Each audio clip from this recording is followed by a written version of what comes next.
My mother handed me an itemized bill for my childhood on my 30th birthday and said the words that would end our family forever.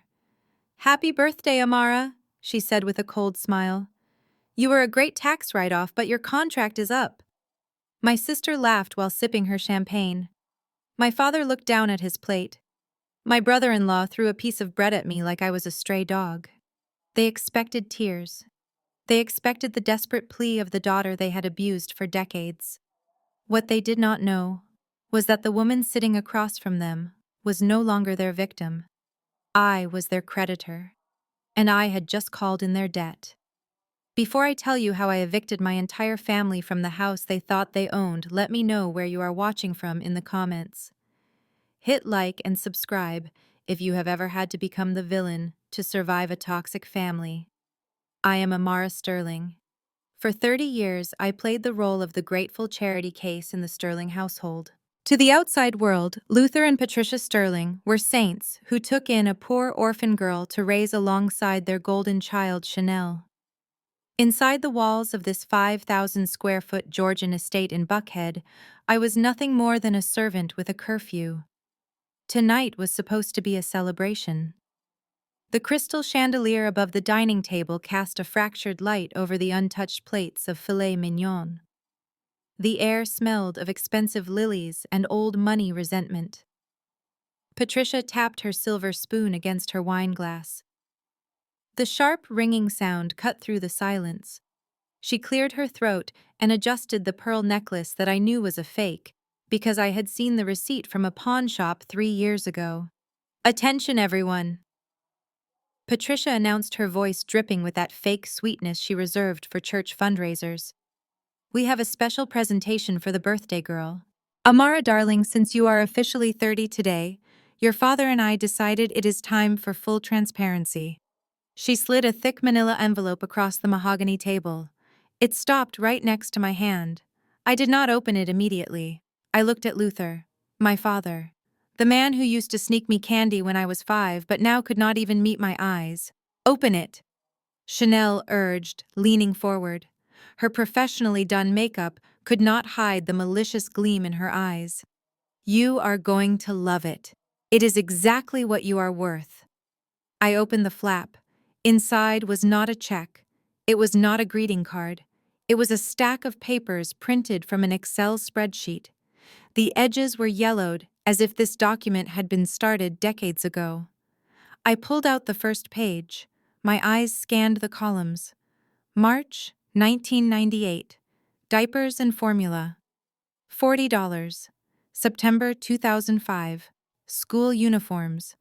$120. July 2010. Dental braces. $4,000. It was a ledger. A detailed, itemized list of every single cent they had ever spent on me. At the bottom of the final page, bolded in red ink, was a grand total, $214,050. Below that, typed in capital letters, were the words, "Obligation fulfilled." I looked up. Patricia was beaming. "You see, Amara," she said, taking a sip of her red wine. "We did the math. When we adopted you, our accountant said the tax credits and the state stipend would offset the cost of raising another child. We treated you like a business investment. But honestly, looking at the inflation-adjusted numbers, you were actually a net loss. The tax benefits ran out when you turned 18. We let you stay in the guest house out of the goodness of our hearts, but 30 is the cutoff." She paused for dramatic effect, waiting for my world to shatter. "Basically, you are evicted," Chanel giggled. "But don't worry, Hunter said you can come clean our apartment on weekends. We will pay you minimum wage. Right, baby?" I shifted my gaze to Hunter, my brother-in-law, a mediocre white man with a trust fund he had already blown through and a startup idea that changed every week. He was currently leaning back in my father's chair, picking his teeth. "Yeah," Hunter drawled. "We need someone to scrub the toilets. You are good at cleaning up messes, right, Amara? That is what you people are good at." He tore off a chunk of a dinner roll and tossed it across the table. It hit my chest and fell into my lap. "Eat up," Hunter laughed. "Don't want you starving before your shift starts." The room went silent. The disrespect hung in the air, heavy and suffocating. In the past, the old Amara would have run to the bathroom to cry. The old Amara would have apologized for existing. But the Amara sitting here tonight had spent the last 5 years building a portfolio of commercial real estate assets under a shell company that none of them knew existed. I picked up the piece of bread from my lap and placed it gently on the table. I did not blink. I did not frown. My face was a mask of absolute calm. I reached into my purse. The leather was soft under my fingers. I pulled out my phone and calmly snapped a high-resolution photo of the spreadsheet Patricia had given me. "What are you doing?" Patricia asked, her smile faltering slightly. "Documenting," I said. My voice was steady, void of any emotion. "Thank you, Mother. This admission that my adoption was purely a financial transaction will be very interesting to the IRS. And the family court judge." Patricia scoffed. "Don't threaten me, you ungrateful little brat. You have no money for a lawyer." I ignored her. I reached into my purse again. This time I pulled out a heavy blood-red envelope. It was made of thick, expensive cardstock. I placed it on the table directly on top of their tacky spreadsheet. "Funny you should mention calculations," I said, sliding the red envelope toward the center of the table. "Because I have been doing some accounting of my own." Chanel reached for it, her long acrylic nails clicking against the paper. "Oh, look, she wrote us a sorry letter." How pathetic. She ripped the envelope open. A single bank statement slid out. It was not a spreadsheet from 20 years ago. It was a current statement from a premium credit line. Chanel's eyes widened. She gasped, dropping the paper as if it burned her fingers. "What is this?" Chanel whispered. Her face went pale. Hunter snatched the paper up. $200,000, he read aloud, confusion twisting his face. "Why is there a statement for $200,000 in debt?" I took a sip of water, savoring the cool liquid. "That," I said, pointing a manicured finger at the paper, "is the total amount of credit card debt I have quietly paid off for this family over the last 5 years. The electricity bill for this mansion, paid by me. The property taxes you forgot about 3 years ago, paid by me. Chanel's little incident with the rental car in Miami, paid by me." Patricia stood up, her face turning a blotchy shade of red. "You are lying. You work as a receptionist. You don't have that kind of money." I laughed. It was a cold, dry sound. "Receptionist. Is that what you think I do?" I looked at Hunter. "You really should check who the managing partner is for that investment firm you have been begging for money all week." Hunter dropped the paper. You are the ghost investor." "No, that is impossible," Chanel screeched. "You live in the garden shed. You wear clothes from Walmart." I stood up slowly, smoothing down the skirt of my dress. It looked simple, but it was vintage silk worth more than Chanel's wedding ring. "It is called accumulating capital, Chanel. Something you would know nothing about. I lived in the shed to save money. I wore cheap clothes to avoid your jealousy. But that ends tonight." I looked at Patricia. "You handed me a bill for raising me. Fine. Consider this red envelope my resignation letter. I am stopping all payments. The credit cards you all carry in your wallets. They are supplementary cards linked to my account. I froze them 5 minutes before I walked into this room." Chanel frantically grabbed her purse and pulled out her gold card. She opened the banking app on her phone. Her scream pierced the air. "Declined. It says account closed due to fraud." "It is fraud," I said simply. "You have been defrauding me of my dignity for 30 years. I turned to leave. My heels clicked rhythmically on the hardwood floor.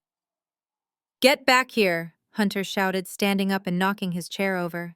He looked menacing, his face twisted with rage. "You think you can just cut us off? You owe us. Where did you get that money, huh? Who did you have to sleep with to get 200 grand? I stopped. I did not turn around immediately. I let the silence stretch, making him sweat. Then I turned my head slightly, looking at him over my shoulder. "Careful, Hunter," I said softly. My voice was dangerous. "I would not talk about sleeping around if I were you.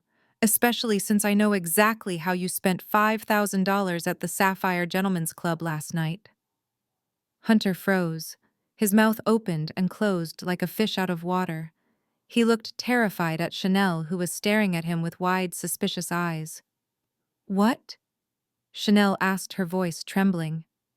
"Hunter, what is she talking about?" Hunter stammered, his face turning purple.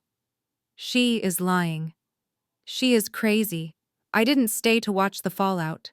I walked out of the dining room through the foyer that I had scrubbed on my hands and knees 1,000 times and opened the heavy front door.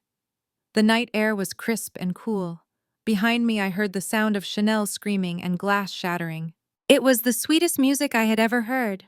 I walked down the driveway. I didn't head toward the garden shed. Instead, a sleek black SUV with tinted windows pulled up to the curb. The driver stepped out and opened the door for me. "To the penthouse, Miss Sterling?" he asked. I looked back at the house one last time. The lights were flickering in the dining room. The war had begun. "Yes," I said, sliding into the leather seat. "And call the lawyers. Initiate phase 2. As the car pulled away, I looked at the photo of the spreadsheet on my phone. They wanted a tax write-off. I was about to audit their entire existence. The digital clock on my nightstand read 3:14 in the morning. Outside, the sky had opened up. A torrential downpour hammered against the thin tin roof of the converted garden shed I called home. It was the kind of storm that drowned out the world, but it could not drown out the violence exploding at my door. The banging was not a knock, it was a battering ram. "Open up, Amara!" My sister Chanel's voice was shrill, cutting through the heavy thunder. "Open this door right now, or Hunter will kick it down." I did not jump. I did not panic. I had been lying awake staring at the ceiling, expecting this, ever since I walked out of that dining room 5 hours ago. You do not hand a narcissist a red envelope of truth without expecting a retaliation. I sat up, slid my feet into my slippers, and grabbed the waterproof hard case sitting by my bed. The flimsy wooden door splintered open before I could even stand up. The lock, which was cheap and rusty, gave way with a sickening crunch. Hunter stood in the frame, soaking wet, his expensive Italian suit clinging to his body. Behind him stood Patricia, holding a heavy flashlight like a weapon, and Chanel, who was holding her phone up, the flash blinding me. She was live streaming. At 3 in the morning in the pouring rain, she was live streaming my humiliation. "Get out," Patricia spat. Her hair was wrapped in a silk scarf to protect it from the humidity, but her eyes were wild. "You think you can threaten us at dinner? You think you can embarrass me in my own house? You are trespassing. This is my property." I stood up slowly. The rain was blowing into the small room now, soaking the cheap rug I had bought at a thrift store. "Technically," I said, keeping my voice low and calm. "Tenant laws give me 30 days' notice, Mother." Patricia let out a screech that sounded like a wounded animal. "Tenant. You are not a tenant. You are a parasite. And parasites get exterminated. Hunter, get her stuff out. Now." Hunter did not wait for a second invitation.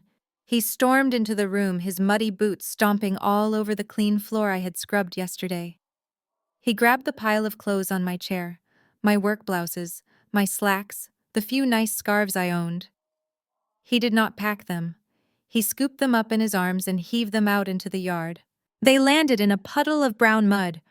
I watched as the rain instantly soaked the white fabric of my favorite shirt. "Oops," Hunter laughed, wiping his hands on his pants. "Looks like you need to do laundry." I did not look at the clothes. Material things could be replaced. I moved toward the desk in the corner. There was a small black server unit humming quietly beneath it.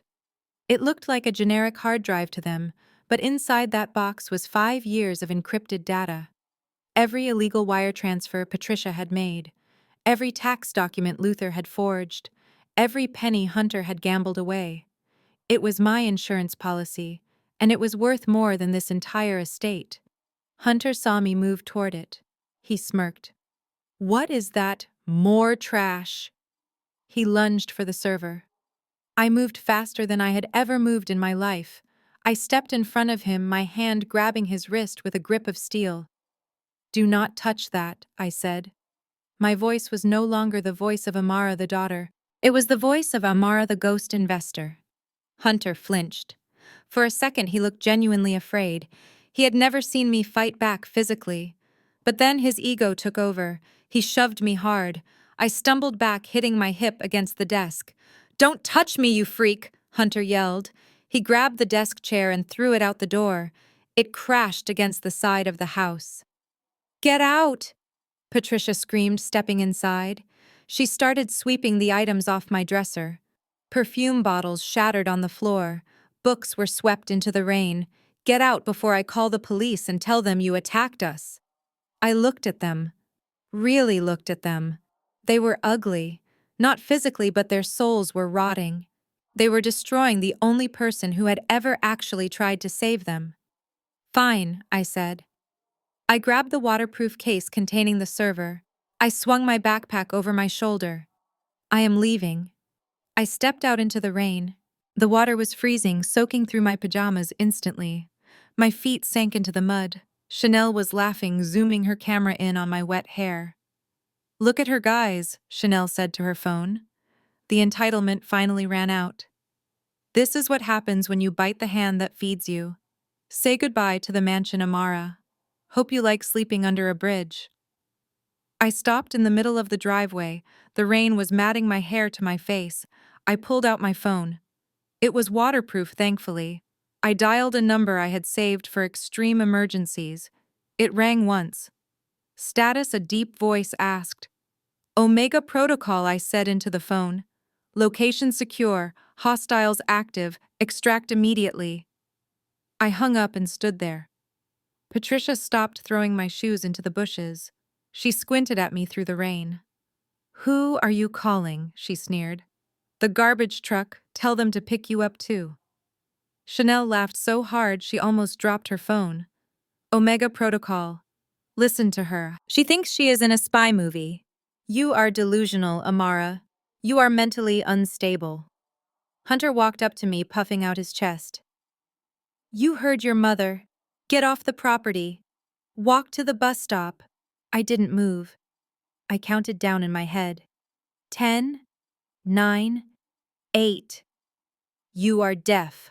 Hunter raised his hand as if to shove me again. 5, 4, 3. Hunter's hand was inches from my shoulder when the darkness of the driveway was suddenly sliced open. Twin beams of blinding xenon light cut through the rain. A low, powerful rumble shook the wet ground, drowning out the thunder. It wasn't the sound of a taxi engine, it wasn't a police siren, it was the guttural roar of a V8 engine. A matte black SUV tore up the long driveway. It moved with aggressive precision. It swerved around Patricia's flower beds and screeched to a halt just 3 feet from where I stood. The tires were government-grade run flats. The windows were tinted so dark they looked like black mirrors. Hunter jumped back, slipping in the mud and falling on his backside. "What the hell?" Patricia screamed, shielding her eyes from the headlights. "Who is that?" The driver's door opened. A man stepped out. He was not wearing a uniform. He was wearing a bespoke black suit that cost more than Hunter's car. He didn't run. He walked calmly through the torrential rain, opening a large black umbrella. He walked past Hunter, who was sprawling in the mud. He walked past Patricia, who stood with her mouth open. He walked right up to me and held the umbrella over my head, shielding me instantly from the storm. "Good morning, Ms. Sterling," the driver said. His voice was calm, professional. "We have prepared the safe house as requested." He reached for my backpack and the server case. "Allow me." I handed him the case. I looked down at Hunter, who was wiping mud off his face. I looked at Chanel, who had stopped live streaming and was staring at the car with wide, greedy eyes. Is that an armored G-Wagon?" Chanel whispered. I looked at Patricia. She looked terrified. For the first time, she realized she didn't know who I was. "You asked me to leave, Mother," I said, my voice cutting through the rain. "So I am leaving. But remember this moment. Remember the mud on your son-in-law's face. Because the next time I step foot on this driveway, I won't be a guest. I will be the owner." I turned and stepped into the back seat of the car. The interior smelled of rich leather and safety. The door closed with a heavy, solid thud, sealing out the rain, the noise, and the toxicity of the family I was leaving behind. As we pulled away, I watched them in the rearview mirror. Three small, wet figures standing in the mud, shrinking smaller and smaller until the darkness swallowed them whole. The elevator ride to the 45th floor took exactly 20 seconds. It was a private lift accessible only by a biometric scan of my retina. As the doors slid open with a soft, expensive hush, the chaos of the muddy driveway and my mother's screeching voice felt like a lifetime ago. I stepped out onto the polished marble floors of my penthouse. The air here was different. It was filtered cool and smelled of white tea and absolute silence. Floor-to-ceiling glass walls wrapped around the entire living space, offering a panoramic view of the Chicago skyline. Below me, the city was a grid of golden lights, alive and breathing. Somewhere down there in the dark suburbs, the Sterling family was celebrating my departure.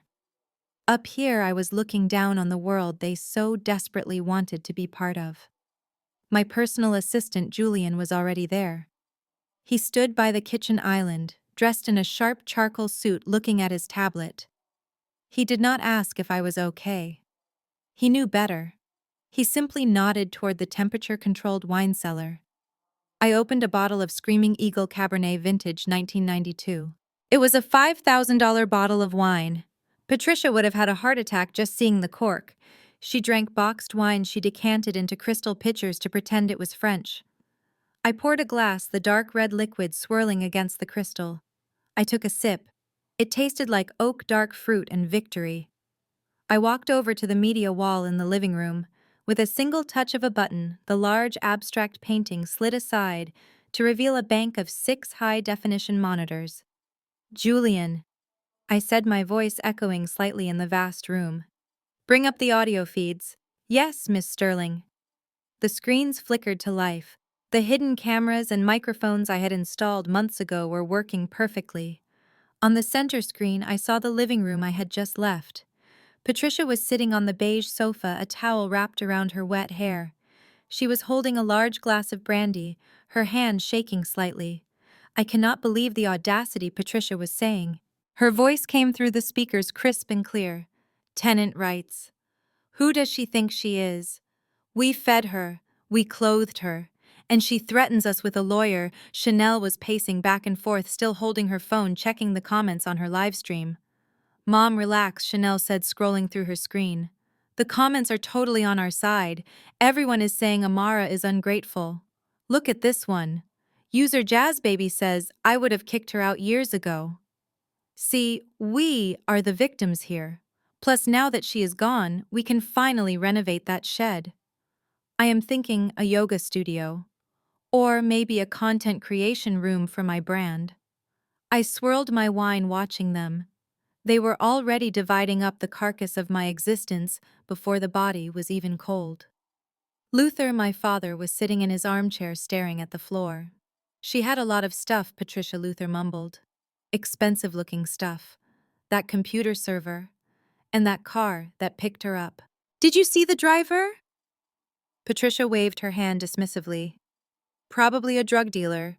Or some older man she is sleeping with. That is the only way a girl like her gets money." "Don't worry about it, Luther. She is gone. The burden is lifted. We can finally focus on our legacy." I let out a short, humorless laugh. Legacy. Their legacy was a mountain of debt and a facade of happiness that was about to crumble.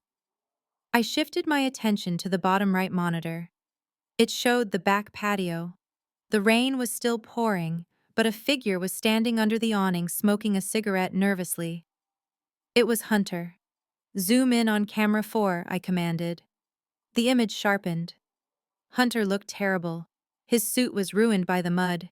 He was pacing tight circles, holding his phone to his ear, his other hand gripping his hair. He looked like a man on the edge of a cliff. I turned up the volume on the directional microphone outside.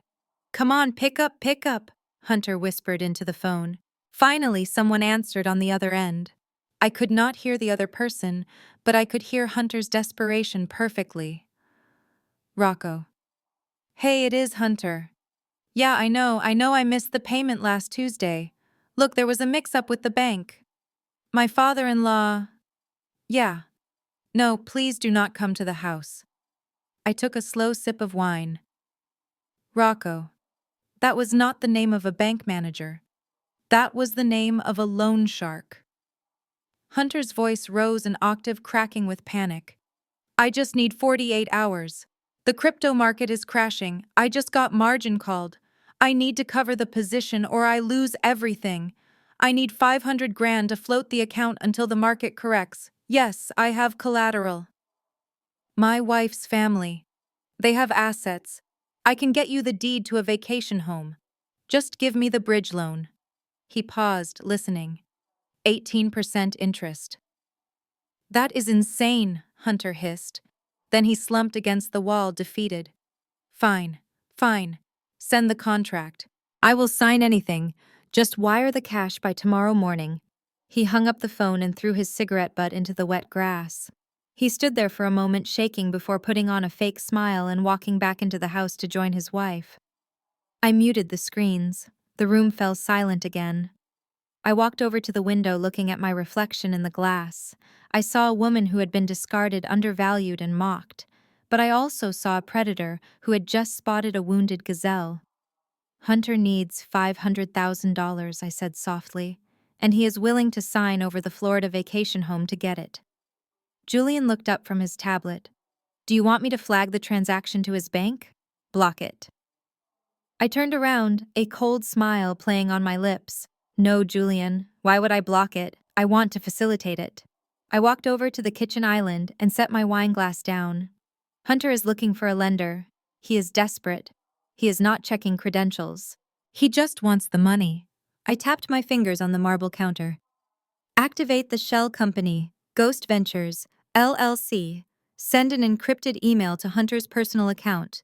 Subject line: investment opportunity. Tell him we heard about his startup through the grapevine. Tell him we specialize in high-risk, high-reward bridge loans for tech entrepreneurs. Julian began typing rapidly.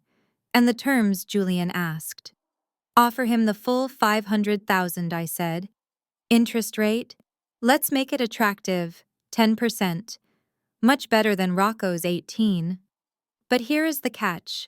I leaned in closer, my eyes locking with Julian's. I want the collateral clause to be ironclad, immediate foreclosure upon a single missed payment. And I want the collateral to be the vacation home in Florida, the one Patricia loves more than she loves her own children. Julian stopped typing and looked at me. That property is in Luther's name. Hunter cannot pledge it. He will, I said confidently. He is a con artist and a desperate man. He will forge their signatures or trick them into signing a power of attorney. He thinks he is a genius who is just one trade away from being a billionaire. He will risk it all. Julian finished typing and hovered his finger over the send button. The email is ready. Miss Sterling, are you sure you want to be the one holding the debt? I picked up my wine glass again and walked back to the screens. I watched Hunter inside the house, now laughing loudly, pouring himself a drink, thinking he had solved his problem. He had no idea he was about to sign a deal with the devil. Send it, I whispered. Julian tapped the screen. Sent. On the monitor, I saw Hunter's phone light up in his pocket. He pulled it out. I watched his eyes widen as he read the notification. I watched the relief wash over his face. He showed the screen to Chanel, who clapped her hands in delight. They were celebrating their salvation. They did not know it was actually their execution order. Hunter needs a bank, Julian, I said, taking a final sip of the $5,000 wine. And starting tomorrow morning, I am not just his sister-in-law. I am his owner. The morning sun did not bring warmth to the Sterling estate. It only illuminated the mud stains on the driveway where my belongings had been thrown the night before. Inside the house, the air was thick with panic. I sat in my penthouse 45 floors above them, watching the chaos unfold on my monitor like a reality show I produced, directed, and scripted. Hunter was sitting at the kitchen island, his head in his hands. He looked terrible. His eyes were bloodshot from a sleepless night of checking crypto charts that continued to bleed red. He had ignored 3 calls from Rocco, the loan shark, in the last hour. I could practically smell the fear sweating off him through the screen. Chanel was pacing this kitchen in a silk robe, aggressively tapping on her phone. "My credit card was declined at Starbucks, Hunter," she hissed. "Do you hear me, Starbucks? A $5 coffee. It is humiliating. You said you would fix this. I am working on it." Hunter snapped, his voice cracking. I took a sip of my espresso and leaned toward my laptop. It was time to cast the line. "Julian," I said without looking away from the screen, "send the email now." 3 seconds later, I saw Hunter's phone buzz on the marble countertop. He ignored it. It buzzed again, and again. Finally, he picked it up with a groan, expecting another threat from Rocco. I watched his expression shift. His eyebrows shot up. His mouth opened. He sat up straighter, the color rushing back into his pale face. "Oh my God," Hunter whispered. "What?" Chanel asked, stopping her pacing. "Is it bad news?" "No," Hunter said, his voice trembling with excitement. "It is. It is a miracle. Chanel, get your parents. Get them in here right now."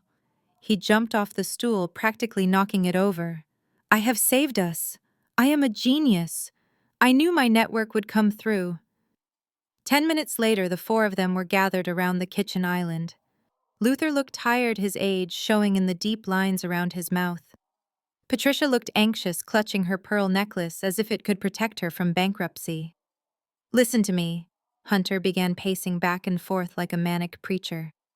"I reached out to some exclusive contacts in the private equity sector last night. High-level people. They specialize in distressed assets and bridge loans for tech unicorns." He held up his phone. "Ghost Ventures.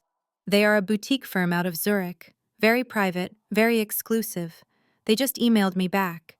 They have analyzed my portfolio and they see the potential. They know the market is going to rebound." He paused for effect. "They are offering a $500,000 liquidity injection. Immediate wire transfer. Today." Patricia let out a breath she seemed to have been holding for hours. "Oh, thank the Lord. 500,000. That covers everything. It covers the margin. Call, it covers the credit cards. It covers everything," Hunter said, puffing out his chest. "I told you not to worry. I told you I had a handle on this." Luther, however, was not smiling. He had worked in banking for 30 years before retiring. He squinted at Hunter. "Ghost Ventures. I have never heard of them, and nobody lends $500,000 without terms, Hunter." "What is the catch? What is the interest rate?" Hunter waved his hand dismissively. "The interest is 10%. Standard for high-risk bridge loans. Actually, it is generous." "And the collateral?" Luther asked sharply. I leaned forward in my chair. This was the moment. Hunter hesitated. He licked his lips. "Well, obviously for a sum this large they need a tangible asset to secure the note. Since the crypto assets are currently volatile, they require real estate collateral." "What real estate?" Patricia asked, her voice sharpening. "Not this house. We still have a mortgage on this house." "No, not this house," Hunter said quickly. "They want the deed to the vacation property in Destin, Florida." Silence fell over the kitchen. I smiled. The Florida house. It was a pristine beachfront villa that had been in Luther's family for 2 generations. It was their pride and joy. It was where they spent every Christmas. It was the only asset they owned outright with no debt attached. "Absolutely not," Luther said, slamming his hand on the counter. "That is our retirement, Hunter. That house is worth $1.2 million. I am not risking it on your internet coins." Hunter's face turned red. The nice guy mask slipped, revealing the arrogant condescension underneath. "Luther, listen to me." Hunter said, his tone changing. He spoke slowly, as if talking to a slow child. "You do not understand how the blockchain works. This is not gambling. This is the future of finance. The market is just in a temporary correction. In 2 weeks, my portfolio will double. I will pay off the loan, we keep the house, and we walk away with $1 million in profit. It is too risky, Luther insisted. Risky Hunter laughed a cruel, mocking sound. You know what is risky. Being broke. Do you want to lose this mansion? Because without this cash, the bank takes this house next month. Amara cut off the cash flow. Remember? Patricia gasped. Is that true? Of course it is true. Hunter lied smoothly. We need liquidity now. Look, I know you guys are old school. You think savings accounts and bonds are smart. But that is why you are stagnant. I am trying to build generational wealth here. Do not let your fear hold me back. He turned to Chanel. Baby, tell them. Tell them to trust me. Chanel looked at her parents. She did not care about blockchain. She did not care about the Florida house. She just wanted her credit cards to work again. Daddy, please. Chanel whined. Hunter knows what he is doing. He is the smartest person we know. Do you really want us to be humiliated? Do you want the neighbors to see the repo man taking our cars? Just sign the paper. Luther looked at Patricia. Patricia looked at the ceiling, then at Hunter. If we sign, the money comes today, Patricia asked. Within the hour, Hunter promised. I will pay it back in 30 days. I swear. You won't even know the lien was there. Luther sighed. It was the sound of a man surrendering his last shred of dignity. Fine, Luther whispered. Where do I sign?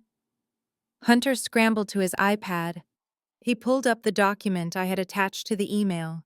It was a digital deed of trust with a clause on page 4 that allowed for immediate foreclosure without a judicial hearing in the event of default. It was a death warrant for their asset, and they were about to sign it. Here, just press your finger here, Hunter said, guiding Luther's trembling hand to the screen. And here. Okay now, Mom. I watched as Patricia pressed her thumb against the glass screen. Done, Hunter shouted. He hit submit. On my laptop in the penthouse, a notification popped up. Document signed, deed of trust, 440 Ocean Boulevard, Destin, Florida. I opened the banking portal for Ghost Ventures. The transfer was queued up. $500,000. It was a lot of money to lose, but I wasn't losing it. I was buying a $1.2 million house for less than half price, and I was buying the destruction of my brother-in-law. I looked at Hunter's face on the monitor. He was hugging Chanel, jumping up and down. He looked like he had just won the lottery. He had no idea he had just sold his soul to the sister-in-law he threw out in the rain. I hovered my mouse over the approve transfer button. Enjoy the money, Hunter, I whispered to the empty room. Spend it fast, because the clock starts now. I clicked the mouse. Transaction successful. Funds released. On the screen, Hunter's phone pinged.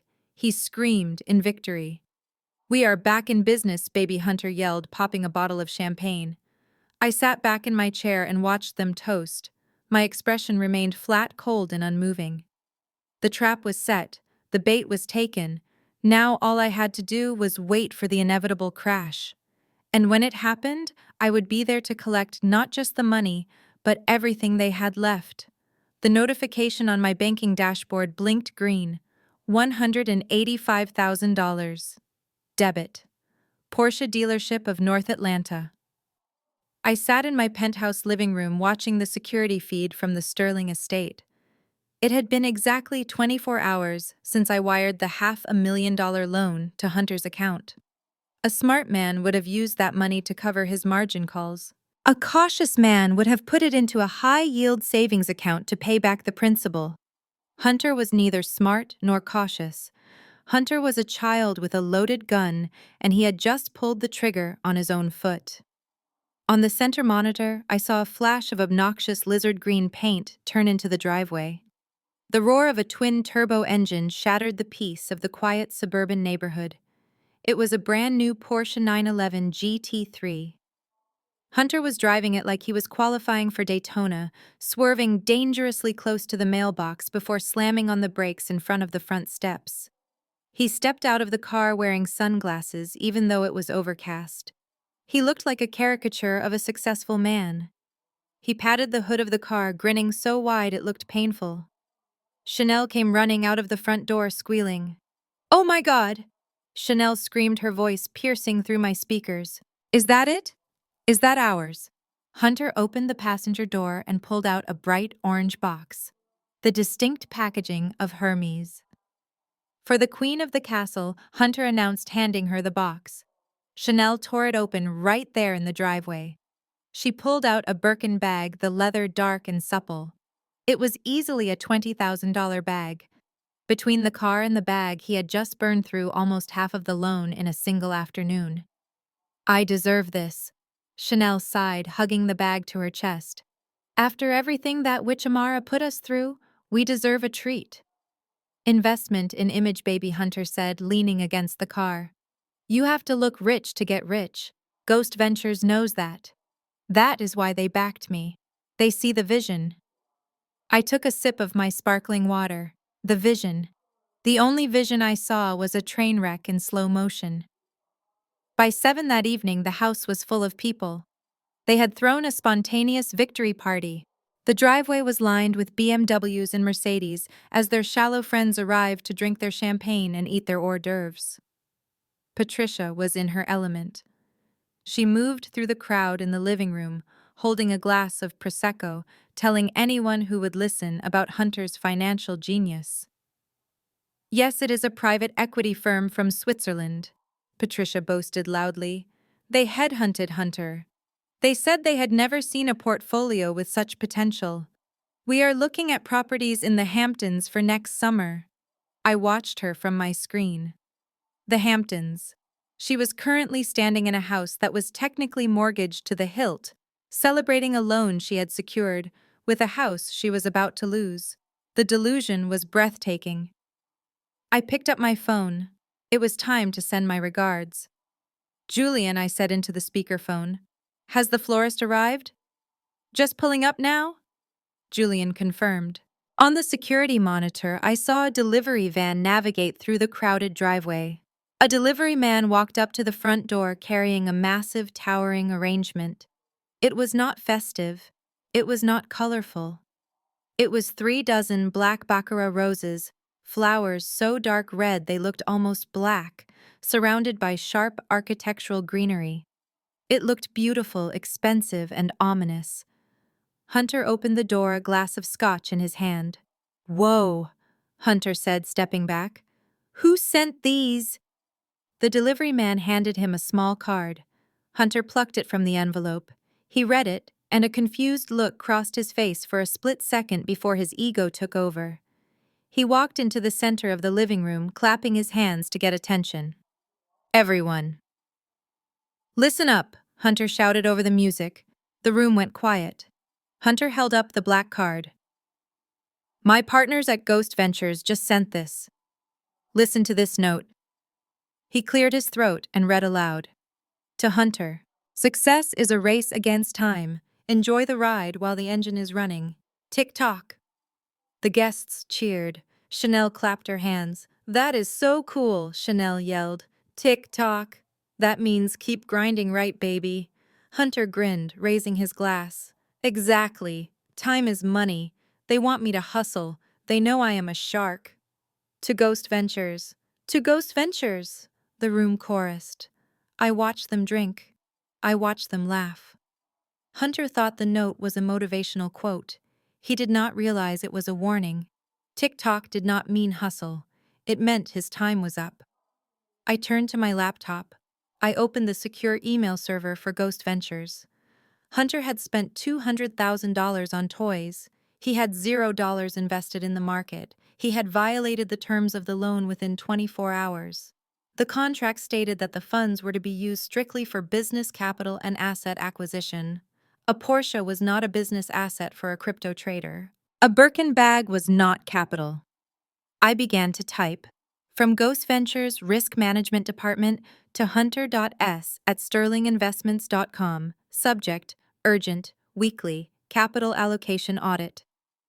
Dear Mr. Sterling, per the terms of your bridge loan agreement, Ghost Ventures utilizes an automated tracking system for all dispersed funds. Our algorithms have flagged several large transactions in the last 12 hours that do not appear to align with the approved investment strategy outlined in your proposal. Please provide the following within 60 minutes. 1. Proof of crypto asset purchase for the transaction labeled Porsche North Atlanta. 2. Investment thesis for the transaction labeled Hermes Boutique. 3. A screenshot of your current trading wallet balance showing the remaining $300,000. Failure to provide these documents will trigger an immediate default event under Section 8, Paragraph C of your contract.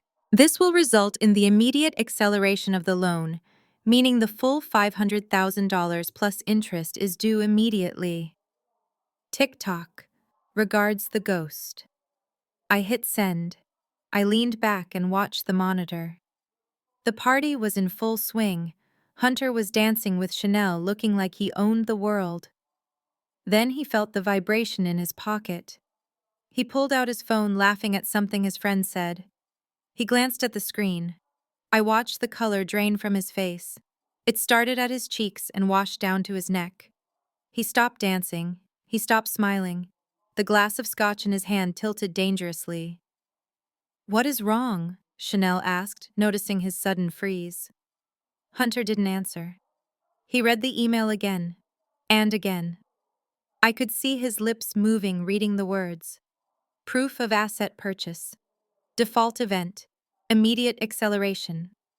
He looked around the room at the expensive flowers, the expensive car in the driveway, the expensive bag on the couch.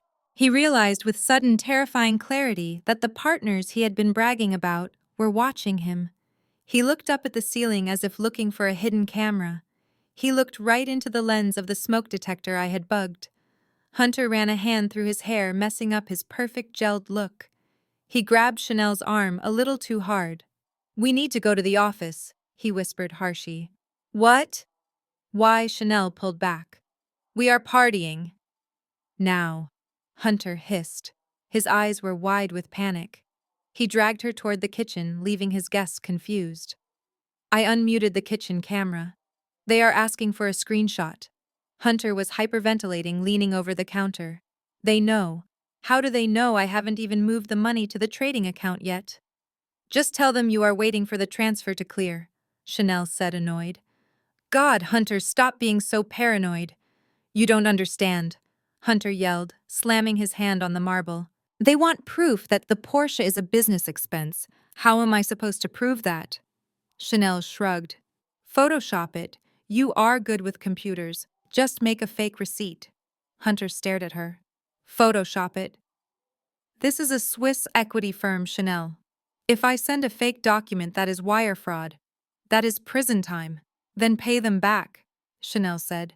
"Just give them the money back and tell them to go to hell." "I can't," Hunter screamed. "I already spent 200 grand. I only have 300 left. If they call the loan, I am short $200,000. Silence fell over the kitchen. The music from the living room thumped in the background, a cruel soundtrack to their demise. "Then what happens?" Chanel whispered, her voice trembling. Hunter looked at her, his eyes filled with tears of terror. "Then they take the Florida house," he said. "They take your parents' retirement home, and they sue us for fraud." I watched them from my tower. The party was still going on outside, but inside the kitchen the walls were closing in. I picked up my phone and typed a text message to Julian. "Prepare the foreclosure notice. Have it delivered by courier at 9 a.m. tomorrow." Hunter thought he was playing a game. He didn't realize he had already lost. The Porsche in the driveway wasn't a trophy, it was a hearse. The annual benevolence gala for the Greater Atlanta Faith Foundation was the Super Bowl of the Black elite social calendar. It was not just a fundraiser. It was a battlefield where status was measured in the size of the check you wrote and the proximity of your seat to the stage. Tonight, the ballroom of the St. Regis Hotel was dripping in gold leaf and white orchids. 500 of the city's most influential movers and shakers sat at round tables sipping sparkling cider and judging each other's outfits. At the center of it all, standing on the elevated stage behind a lucite podium, was my mother, Patricia Sterling. She looked every inch the matriarch she pretended to be. She wore a silver sequined gown that cost more than my college tuition. Her hair was coiffed into a stiff, perfect helmet. She gripped the microphone with manicured hands, beaming down at the congregation with a smile that did not quite reach her cold, calculating eyes. "We must open our hearts," Patricia crooned, her voice trembling with practiced emotion. "We must open our homes to the less fortunate. When my husband and I took in our adopted daughter 30 years ago, we didn't do it for praise. We did it because love is a verb, it is an action, it is about sacrifice." I stood at the back of the ballroom, hidden in the shadows of the velvet curtains. The audacity was breathtaking. 3 days ago, this woman had thrown my clothes into the mud and called me a tax write-off. Now she was using my existence to solicit donations for her presidency campaign for the foundation board. I adjusted the strap of my gown. Tonight I was not wearing Walmart slacks. I was wearing a custom Oscar de la Renta gown in deep emerald green, the color of money, the color of envy. It clung to my body like liquid armor. My hair was swept up in a regal chignon, revealing the diamond drop earrings that caught the light from the crystal chandeliers. Beside me stood Mayor Franklin. He offered me his arm. "Ready to make an entrance, Ms. Sterling?" he asked with a warm smile. I took his arm. "I was born ready, Mr. Mayor." The double doors swung open. We stepped into the light. At first, only a few heads turned. Then a ripple of whispers started at the back tables and moved forward like a wave. People stopped eating. Waiters stopped pouring water.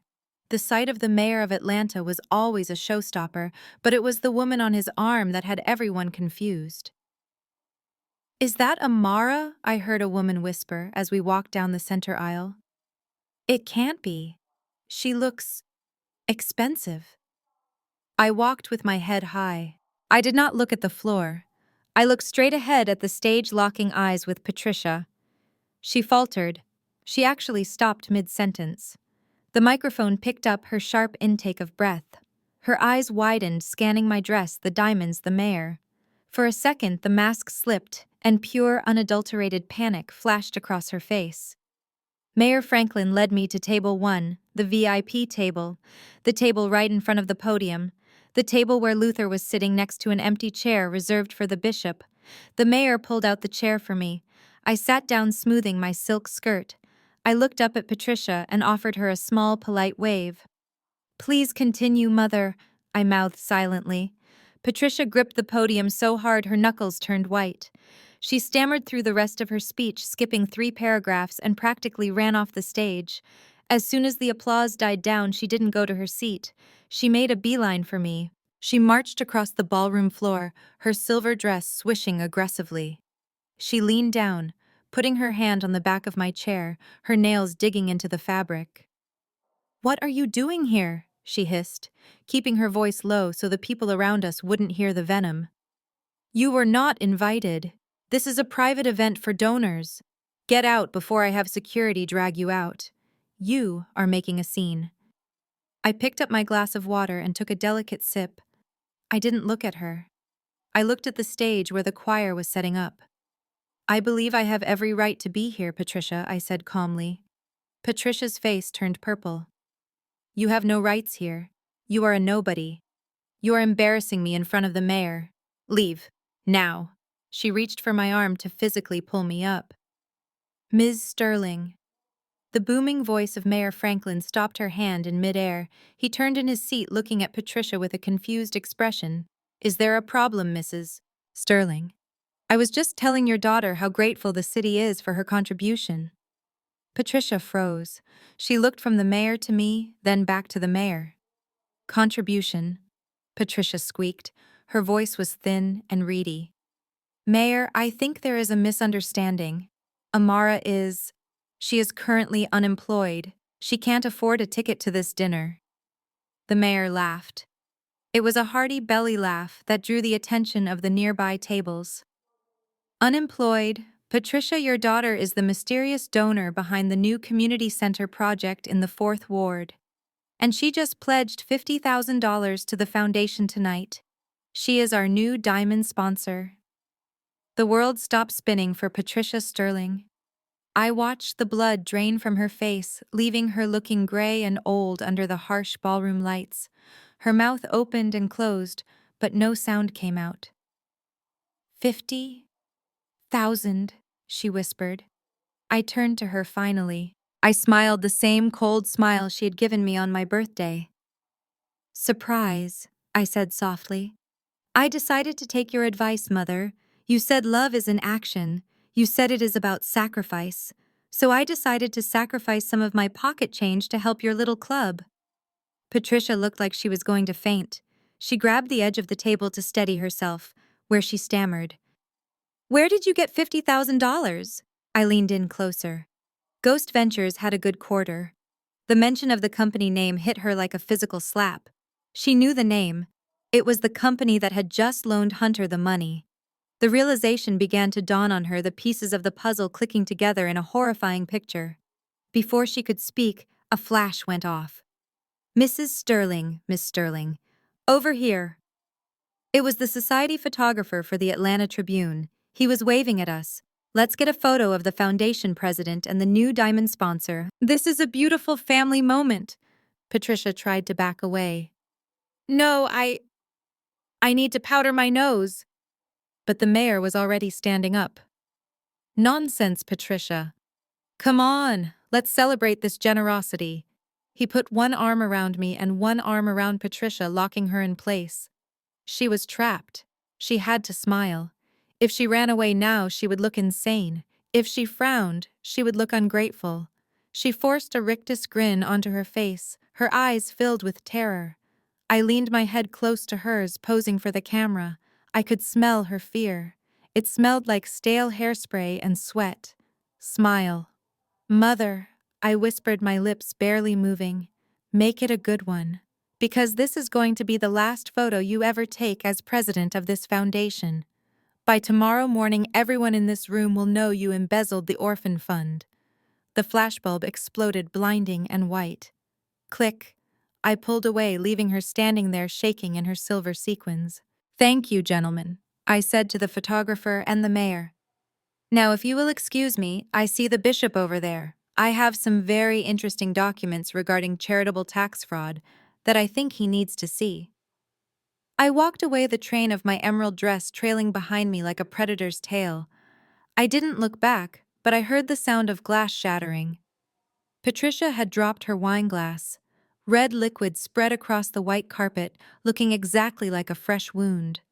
The waiters were clearing the salad plates and serving the filet mignon, but at table 3 nobody was eating. All eyes were glued to the center of the table where my sister Chanel had placed her new orange Hermes box like it was a religious artifact. She had pushed the centerpiece of white orchids aside to make room for it. She was holding court, surrounded by the daughters of Atlanta's elite women she had been trying to impress since middle school. It is a Birkin 30 in Togo leather, Chanel announced, her voice pitched high enough for the neighboring tables to hear. Hunter got it for me to celebrate his massive business deal. You know how it is. The waiting list is 5 years, but when you have connections like we do, doors just open. She opened the box with theatrical slowness, peeling back the tissue paper to reveal the black leather bag with gold hardware. The women around her cooed and gasped on cue. It is stunning, Chanel, one of them said, reaching out to touch it. Careful.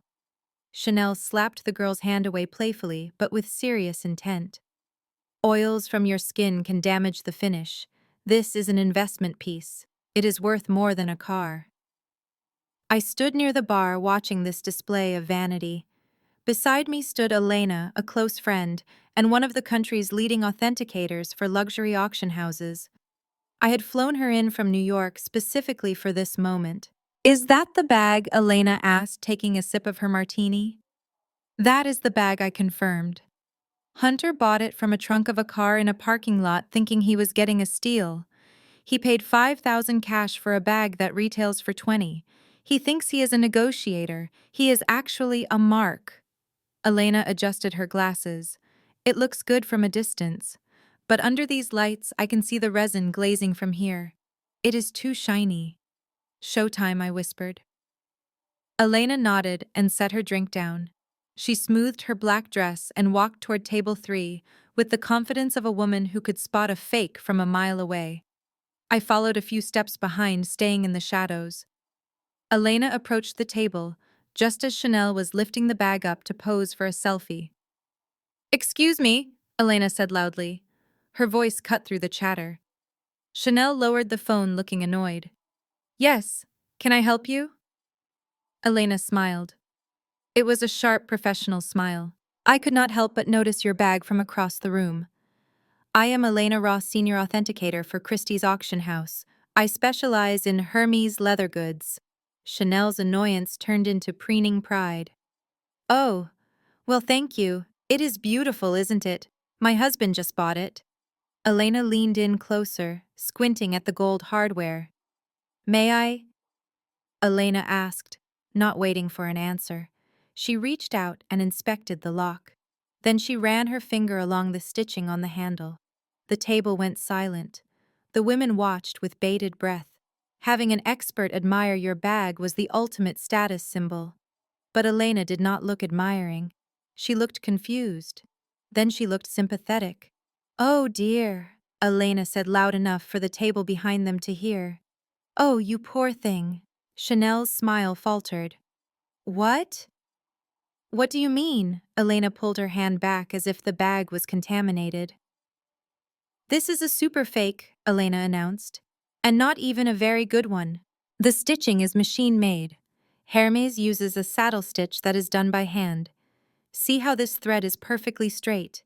That is a sewing machine. And the hardware?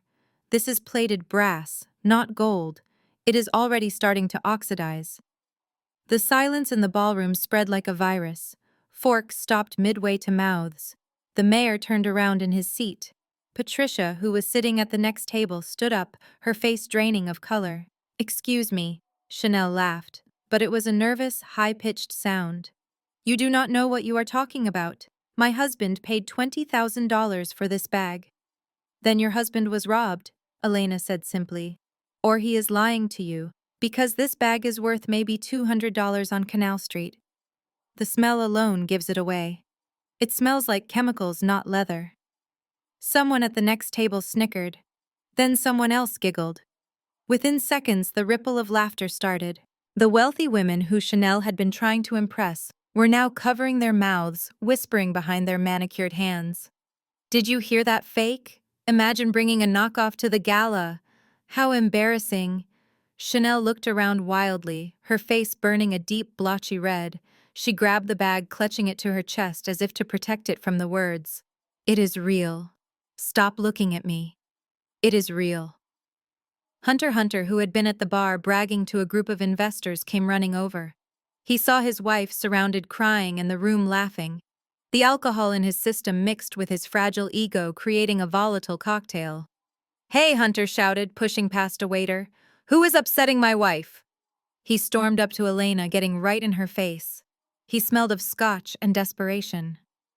"What did you say to her?" Hunter demanded, jabbing a finger at Elena. "I just informed her that she is carrying a counterfeit item," Elena replied coolly. "I thought she should know before she embarrassed herself further." "Counterfeit," Hunter roared. "I bought that from a private dealer. It is 100% authentic." "You don't know who I am. I am a partner at Ghost Ventures Security." I signaled to the large men standing by the exit. Two massive security guards in black suits materialized instantly. They stepped between Hunter and Elena, blocking his path. "Sir, you need to lower your voice," the head guard said. "Don't touch me," Hunter screamed, his face turning purple. "These people are liars. That bag is real. We are rich. Tell them, Chanel. Tell them we are rich." Chanel was sobbing now, mascara running down her face. She looked at Hunter, then at the bag, then at the laughing crowd. She realized the truth. She knew deep down that Hunter was a fraud, and now everyone else knew it too. "It is fake, isn't it?" Chanel whispered, her voice breaking. "You bought me a fake bag." Hunter froze. "Baby, no," the dealer said. "Amara." Patricia's voice shrieked across the room. She was pointing at me. "She set this up. I saw her talking to this woman. This is her fault." I stepped out of the shadows. The spotlight hit my emerald dress. I walked calmly toward the chaos, the crowd parting for me like the Red Sea. I stopped in front of Chanel, who was huddled in her chair, clutching the fake bag like a life preserver. I looked at Hunter, who was being held back by security. I looked at Patricia, who was trembling with rage. "I didn't set anything up, Mother," I said, my voice smooth and projected for the whole room to hear. "I simply brought an expert to the party. The truth did the rest." "You did this on purpose," Chanel screamed, standing up and throwing the bag at me. It hit my shoulder and fell to the floor with a hollow thud. "You are jealous! You are just a jealous, bitter little orphan!" I looked down at the bag on the floor. The gold clasp had popped open, revealing the cheap lining inside. I looked up at Chanel. I didn't raise my voice. I didn't need to. "I am not jealous, Chanel. I am disappointed." I stepped closer to her, invading her personal space. "You know that bag is actually perfect for you. It really is." Chanel blinked, confused by the sudden shift in my tone. What? I gestured to the heap of fake leather on the floor. "It is a cheap imitation wrapped in a fancy label," I said, my voice dropping to a lethal whisper that the microphone still picked up. "It looks expensive from a distance, but up close the cracks show. It smells like desperation. And just like you, sister. The outside is shiny, but the inside is completely empty." The room gasped. It was a collective intake of breath that sucked the oxygen out of the ballroom. Hunter lunged at me. "I will kill you." The security guard slammed him onto the carpet before he got within 3 feet of me. He was pinned down, grunting and swearing, his tuxedo jacket ripping at the shoulder. "Get them out of here," the mayor ordered, stepping up beside me. "They are disrupting the event." "No," Patricia cried, grabbing the mayor's sleeve. "Franklin, please. It is a misunderstanding. We are donors." "Not anymore," Patricia the mayor said coldly, pulling his arm away. I watched as the security guards hauled Hunter to his feet. They grabbed Chanel by the arm. She was kicking and screaming, dragging her heels, leaving the fake Hermes bag abandoned on the floor. "I hate you!" Chanel screamed at me as they dragged her toward the exit. "I hope you die alone." I stood still, watching them disappear through the double doors. The silence in the room was heavy, thick with shock. I bent down and picked up the fake bag. I walked over to the nearest trash can, a silver, elegant bin near the dessert table. With a casual flick of my wrist, I dropped the bag into the trash. "Oops," I said into the silence. "Looks like I took out the trash twice tonight." I turned back to the room, picked up a glass of champagne from a passing waiter, and raised it to the stunned crowd. "Please, everyone," I said with a dazzling smile, "do not let this interrupt dessert. The chocolate mousse is authentic, unlike my family." I took a sip, and for the first time that night, the applause that followed was for me. It was hesitant at first, then loud, thunderous, and approving. I had not just won the battle, I had won the war for public opinion. And the night was not even over. The morning after the benevolence gala, Patricia Sterling put on her largest pair of oversized Chanel sunglasses to hide the puffiness around her eyes. She had not slept. Every time she closed her eyes, she saw the flash of the photographer's camera and the smug, cold smile on my face. But Patricia was a woman of routine, and she was a master of denial. In her mind, if she continued her daily rituals, the nightmare of the previous night would simply fade away like a bad dream. She drove her Mercedes SUV to the Whole Foods in Buckhead. This was her territory. This was where she ran into the other wives of the foundation board, where they compared organic produce and discussed their vacation plans. She wanted to be seen. She wanted to project an image of unbothered opulence.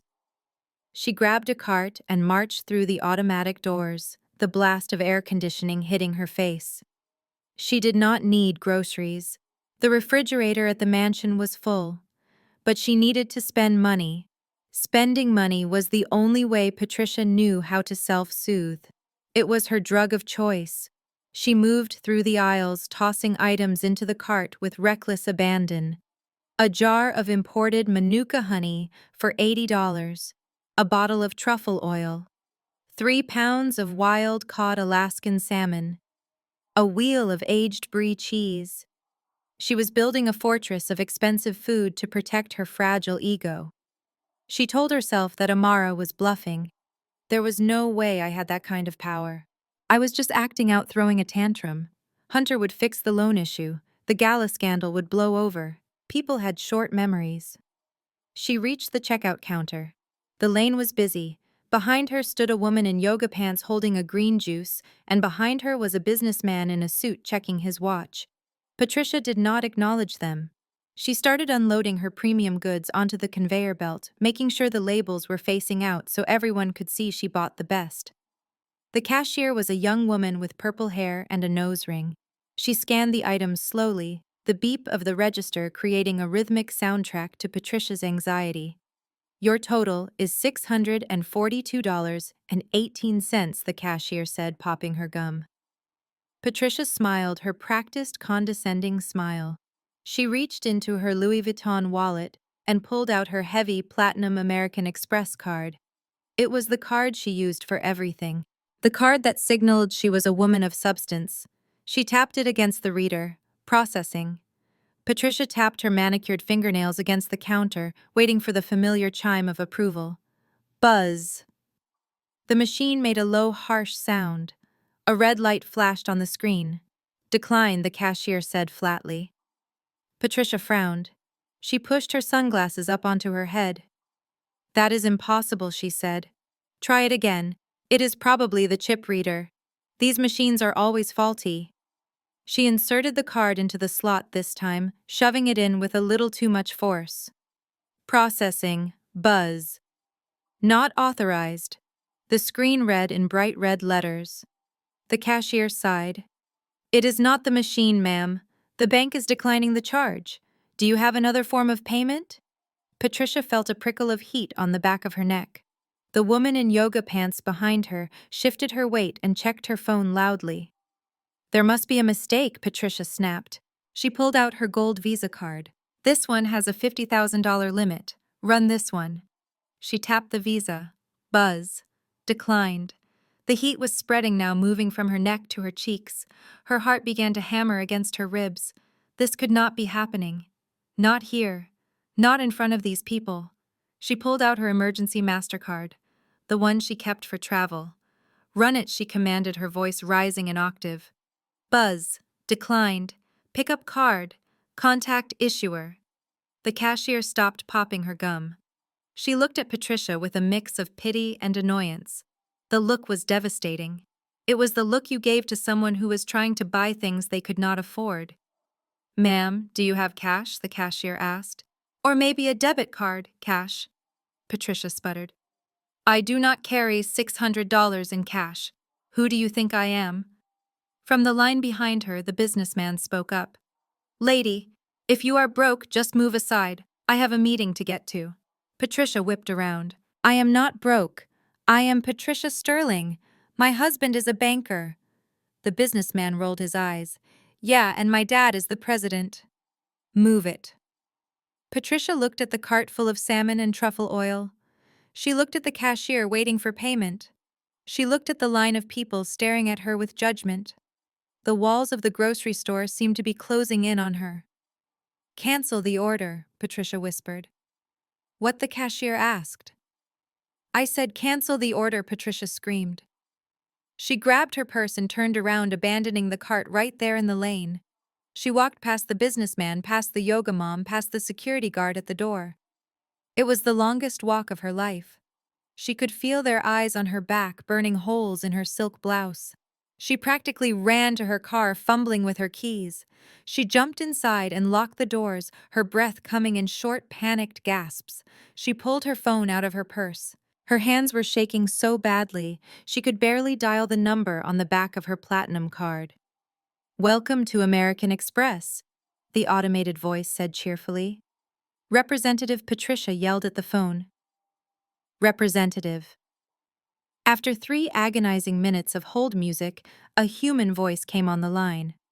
Thank you for calling Platinum Services. My name is David. How can I assist you today? David, this is Patricia Sterling, she said, trying to regain her composure. I am at the grocery store and my card was just declined. It was embarrassing. You need to fix this immediately.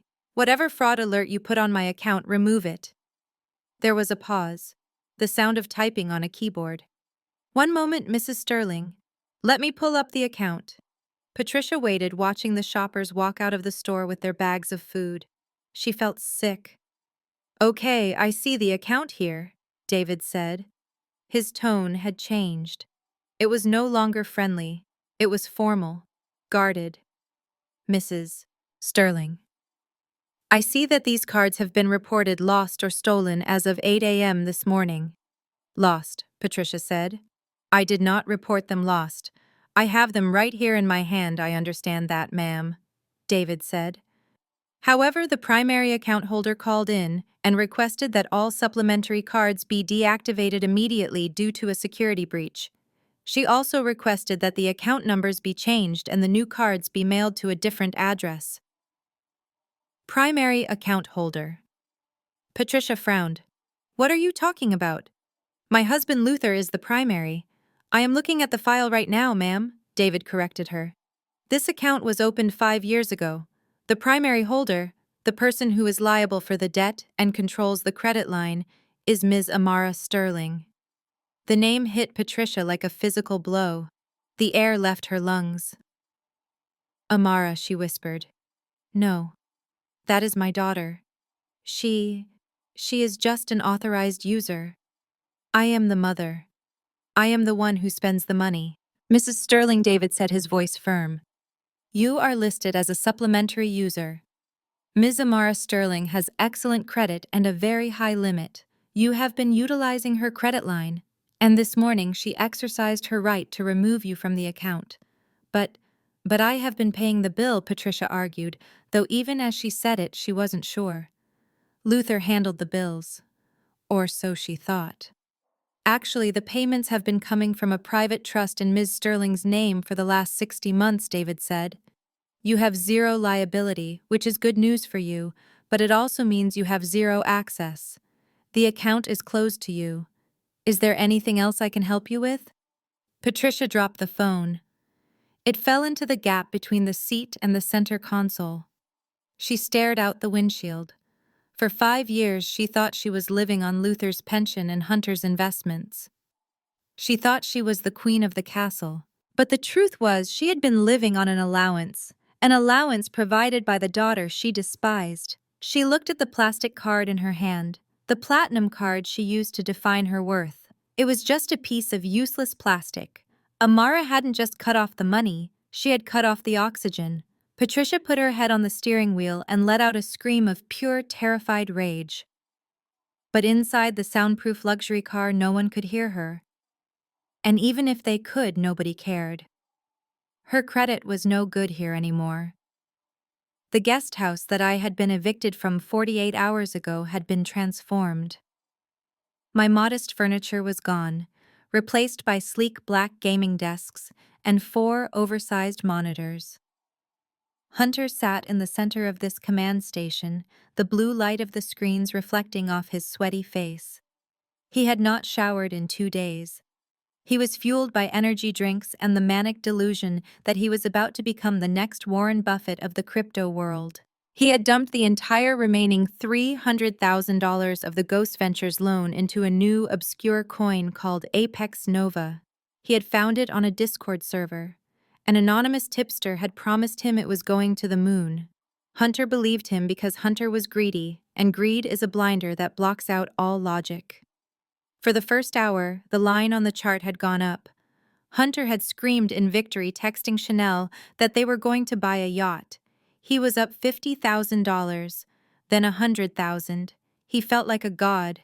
He was already planning his resignation speech to the world. But at 2:14 in the afternoon, the green candle on the screen stopped moving. It hovered for a second like a roller coaster pausing at the peak of a drop.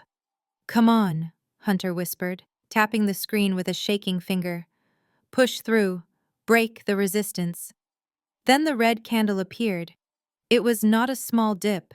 It was a vertical line straight down. In the span of 10 seconds, the price of Apex Nova went from $4 to 3 cents. Hunter blinked. He rubbed his eyes. He assumed it was a glitch in the software.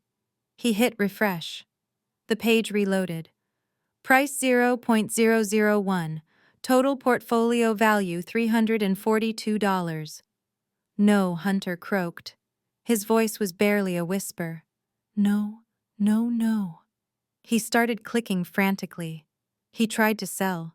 The sell button was grayed out. A message popped up on the screen. Liquidity pool empty. Trading suspended. It was a rug pull. The anonymous developers had drained all the real money out of the system and disappeared into the digital ether, taking the Sterling family's future with them. Hunter stared at the number. $300,000. Evaporated. Gone. In less time than it took to sneeze. He stood up. His legs felt like jelly. A sound started low in his throat, a guttural growl that rose into a scream of pure primal agony. He grabbed the keyboard and smashed it against the desk.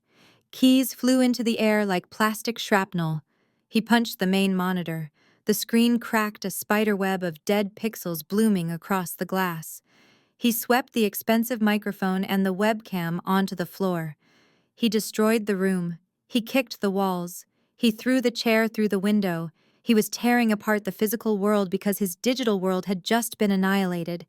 He collapsed onto the floor, surrounded by broken glass and plastic. He pulled at his hair, rocking back and forth. "What did I do?" he sobbed. "Oh God, what did I do?" His phone, lying on the floor next to a piece of the broken keyboard, chimed. It was the specific, terrifying chime of a priority email. Hunter crawled toward it. His hand was bleeding from punching the screen, smearing red blood on the cracked phone glass. He saw the sender. Ghost Ventures legal team. He did not want to open it. He knew what it said. But he had to look. Subject notice of default and acceleration. Mr. Sterling, our automated risk management systems have detected a catastrophic loss of capital in your trading account. As per the real-time monitoring clause of your loan agreement, this constitutes a material adverse change. Furthermore, you have failed to provide proof of assets for the Porsche and Hermes purchases requested yesterday. You are hereby in default. Pursuant to the deed of trust signed by Luther and Patricia Sterling, Ghost Ventures is exercising its right to immediate foreclosure on the collateral property located at 440 Ocean Boulevard, Destin, Florida. We have filed the lien with the Okaloosa County Clerk. You have 24 hours to vacate any personal belongings from the Florida property before the locks are changed. Regards, the Ghost.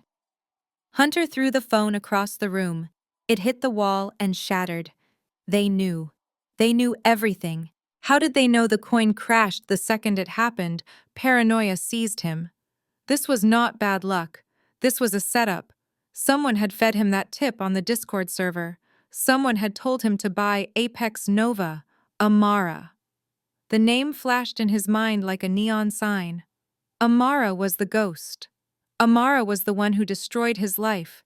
She had humiliated him at the party. She had cut off the credit cards. And now she had tricked him into gambling away his parents' house. A dark, dangerous resolve settled over him. He was done being the victim.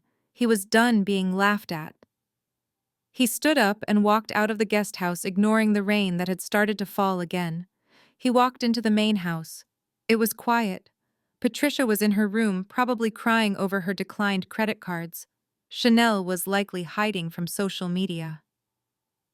Hunter went into Luther's study. He opened the heavy oak cabinet where Luther kept his hunting rifles and his personal protection. He punched in the code to the small biometric safe. Luther had used his birthday as the code. Pathetic. The safe beeped open. Inside lay a black 9mm handgun. Cold, heavy, real. Hunter picked it up. He checked the magazine. It was full. He tucked the gun into the waistband of his pants. He grabbed the keys to the Porsche 911, the car he couldn't afford, the car that was about to be repossessed. "I am going to finish this," he whispered to the empty room. He drove to the city like a madman. The Porsche's engine screamed as he wove through traffic on I-85. He didn't care about speed cameras. He didn't care about safety. He was a man with nothing left to lose. He pulled up to the curb of the Millennium Tower, the ultra-luxury high-rise where Amara lived. He left the car running in the loading zone. He marched toward the glass revolving doors, his hand hovering near his waist. He expected a doorman. He expected a receptionist. What he got was a wall of muscle. Two men in tactical black suits stepped out of the lobby before Hunter could even touch the door handle. They were not normal security guards. They looked like ex-military.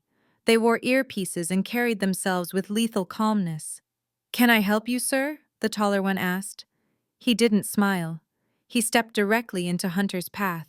"Move," Hunter snarled. "I am here to see Amara Sterling. I am family." "Ms. Sterling is not accepting visitors," the guard said. His eyes dropped to Hunter's waist, noticing the bulge of the gun beneath his t-shirt. "And certainly not visitors who are armed." Hunter froze.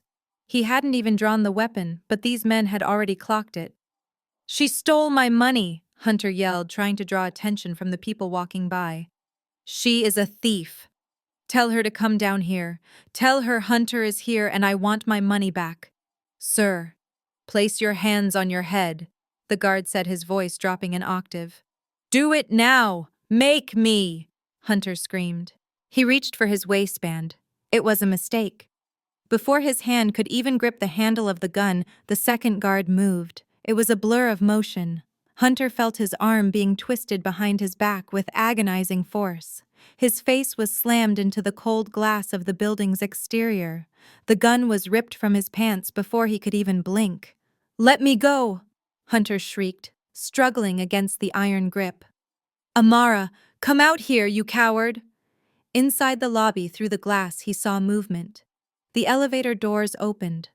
Hunter stopped struggling. He pressed his face against the glass. Amara walked out. She was wearing a white silk suit, looking pristine and untouchable. She was holding a coffee cup. She walked slowly toward the glass. She stopped 3 feet away, looking at him like he was a bug on her windshield. She didn't look scared. She looked bored. She pulled out her phone and held it up to the glass.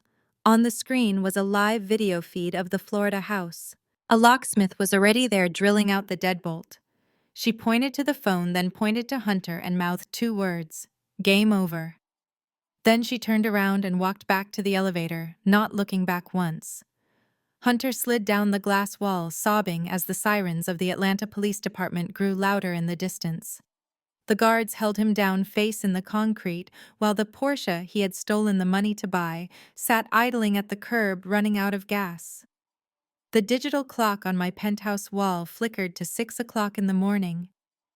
At that exact moment, 20 miles away in the affluent suburb of Buckhead, the heavy iron gates of the Sterling estate were being forced open. I sat with a cup of steaming tea, watching the live feed from the security cameras I had never deactivated. This was the moment I had been waiting for since I was 12 years old. This was not just a wake-up call, it was a reckoning. The convoy was impressive. 4 black SUVs, with government plates and 2 local police cruisers, tore up the driveway, scattering the gravel. They did not park politely. They swerved onto the manicured lawn that Patricia spent thousands of dollars maintaining every month. Tires tore up the pristine zoysia grass, leaving deep, muddy scars across the yard. Agents in windbreakers with the bright yellow letters IRSCID emblazoned on the back jumped out before the vehicles even came to a complete stop. They moved with the terrifying efficiency of a swarm of wasps. Criminal Investigation Division. These were not the auditors who sat at desks and asked for receipts. These were the agents who carried guns and kicked down doors. I turned up the volume on my speakers. Federal agents opened the door. The pounding on the heavy oak door echoed through my living room. It sounded like thunder. Inside the house, the scene was chaotic. I switched to the interior camera feed. Luther came stumbling out of the master bedroom, trying to tie the belt of his silk robe. He looked confused, disoriented, a man pulled from a dream of wealth into a nightmare of consequences. Patricia was right behind him, wearing her sleeping mask pushed up on her forehead, her hair a bird's nest of panic. "What is that noise?" Patricia shrieked. "Luther, Go see who it is. It is probably that ungrateful girl trying to scare us again. Luther reached the bottom of the grand staircase just as the front door was breached. They didn't wait for him to unlock it. A battering ram hit the lock mechanism, and the door swung open with a sickening crack of splintering wood. 10 agents flooded the foyer. Guns were drawn, pointed at the floor, but ready. "Federal search warrant," the lead agent shouted. He was a tall man with a face like granite. "Luther Sterling and Patricia Sterling, remain where you are. Keep your hands visible." Luther froze. He raised his hands, his silk sleeves slipping down his pale arms. "There must be a mistake," Luther stammered, his voice trembling. "I am a banker. I am a pillar of this community. You cannot just burst in here like this." The lead agent stepped forward and shoved a piece of paper into Luther's chest. "We have a warrant signed by a federal judge, Mr. Sterling. We are seizing all electronic devices, financial records, and assets related to the Sterling Family Trust, and the unauthorized appropriation of federal adoption stipends from 1998 to present day." Patricia let out a gasp that sounded like a balloon deflating.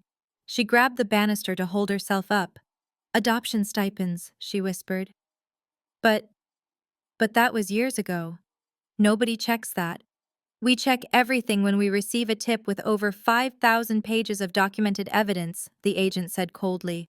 "Secure the premises. I want every laptop, every phone, and every hard drive. Check the wall safes." The house was suddenly filled with noise. Agents ran up the stairs. I watched on the feed as they kicked open the door to Chanel's room. My sister screamed, "Get out! Get out of my room!" I watched Chanel try to grab her phone from the nightstand, likely to call a lawyer or delete her social media, but an agent snatched it from her hand and dropped it into an evidence bag. "Hey, that is mine," Chanel yelled, trying to slap the agent.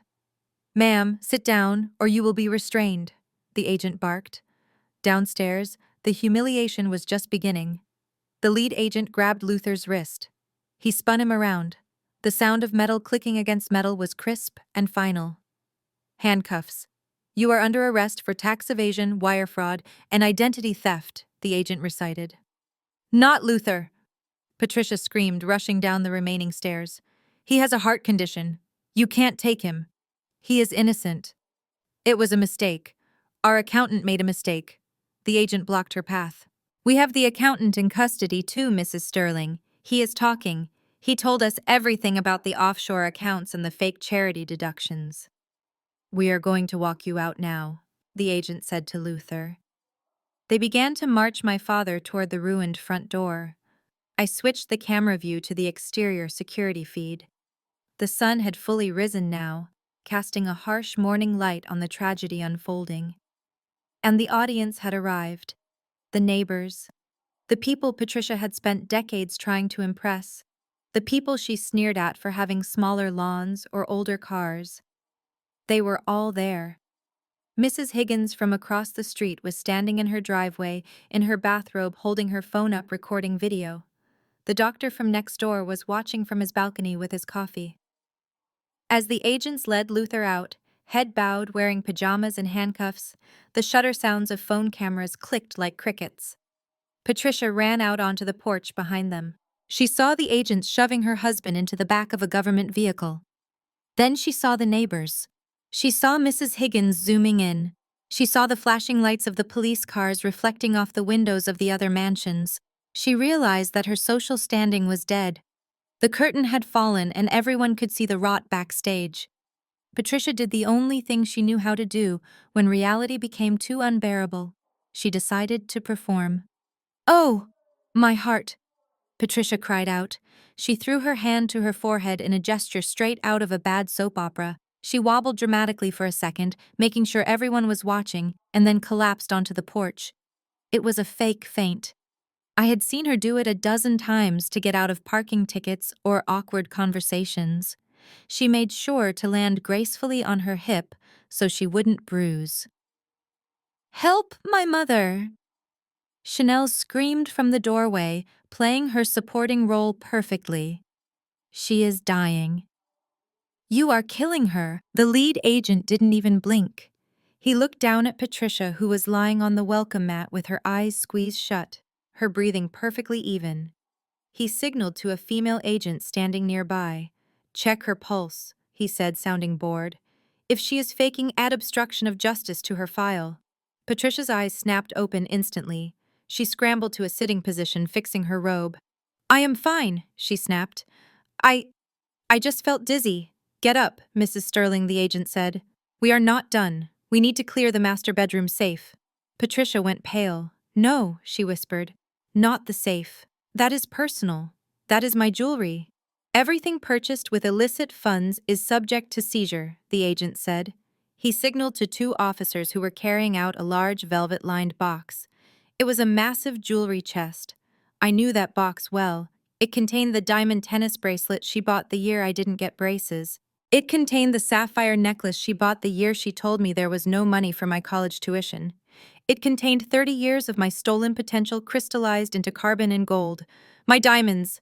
Patricia shrieked, scrambling to her feet and lunging at the officer holding the box.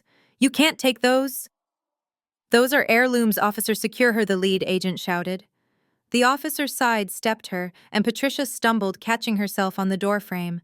She watched with wide, horrified eyes as the officer carried the heavy box toward the evidence van. "That is mine," she wailed, tears finally streaming down her face. Not fake tears this time, real agony-filled tears of greed. "That is everything I have." I sat in my penthouse watching the pixelated image of my mother crying over cold stones while her husband sat in a cage. She didn't cry for Luther. She didn't cry for the shame. She cried for the shiny things. I picked up my phone and dialed the number for the lead agent, which I had on speed dial. "Agent Miller," I said when he picked up. "Ms. Sterling," Miller said. "We have secured the premises." "Did you find the safe behind the painting in the library?" I asked, taking a sip of tea. "We just located it," Miller said. "Good," I said. "That is where she keeps the cash, the skimming money from the church fund. You might want to count it carefully." I hung up. On the screen I saw Patricia watching the jewelry van drive away. She looked small. She looked old. And for the first time in her life she looked broke. But I wasn't done. The jewelry was just the appetizer. I wanted the main course. I wanted the house. The interrogation room at the Federal Building was designed to break people. It was a windowless box painted in a color that could only be described as despair gray. The air conditioning was cranked down to a shivering temperature, and the fluorescent light overhead buzzed with a low, maddening hum. Luther Sterling sat on one side of the metal table.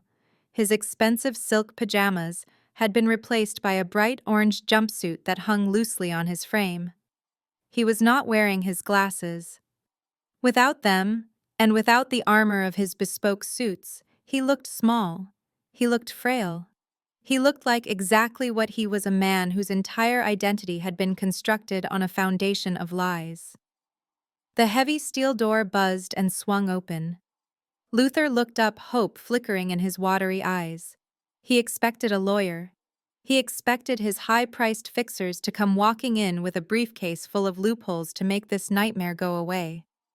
Instead, he saw me. I walked into the room, my heels clicking sharply against the linoleum floor. I was still wearing the emerald gown from the gala, though I had thrown a white trench coat over it. I looked like I was coming from a premiere. He looked like he was going to a funeral. Behind me walked Mr. Sterling's worst nightmare. Not a federal agent, but my personal attorney, Julian Vance. Julian was known in the city as the shark in a silk tie. He carried a thick accordion folder. Amara, Luther whispered. His voice was cracked and dry. "Thank God. You came. You have to tell them, Amara. Tell them this is a misunderstanding. Tell them we are family." I didn't answer. I pulled out the metal chair opposite him and sat down. I didn't lean forward. I didn't reach for his hand. I simply placed my hands on the table, folding them calmly. Julian placed the folder on the table between us. He opened it with surgical precision. "Mr. Sterling," Julian began, his voice smooth and devoid of empathy. "We are not here to discuss family.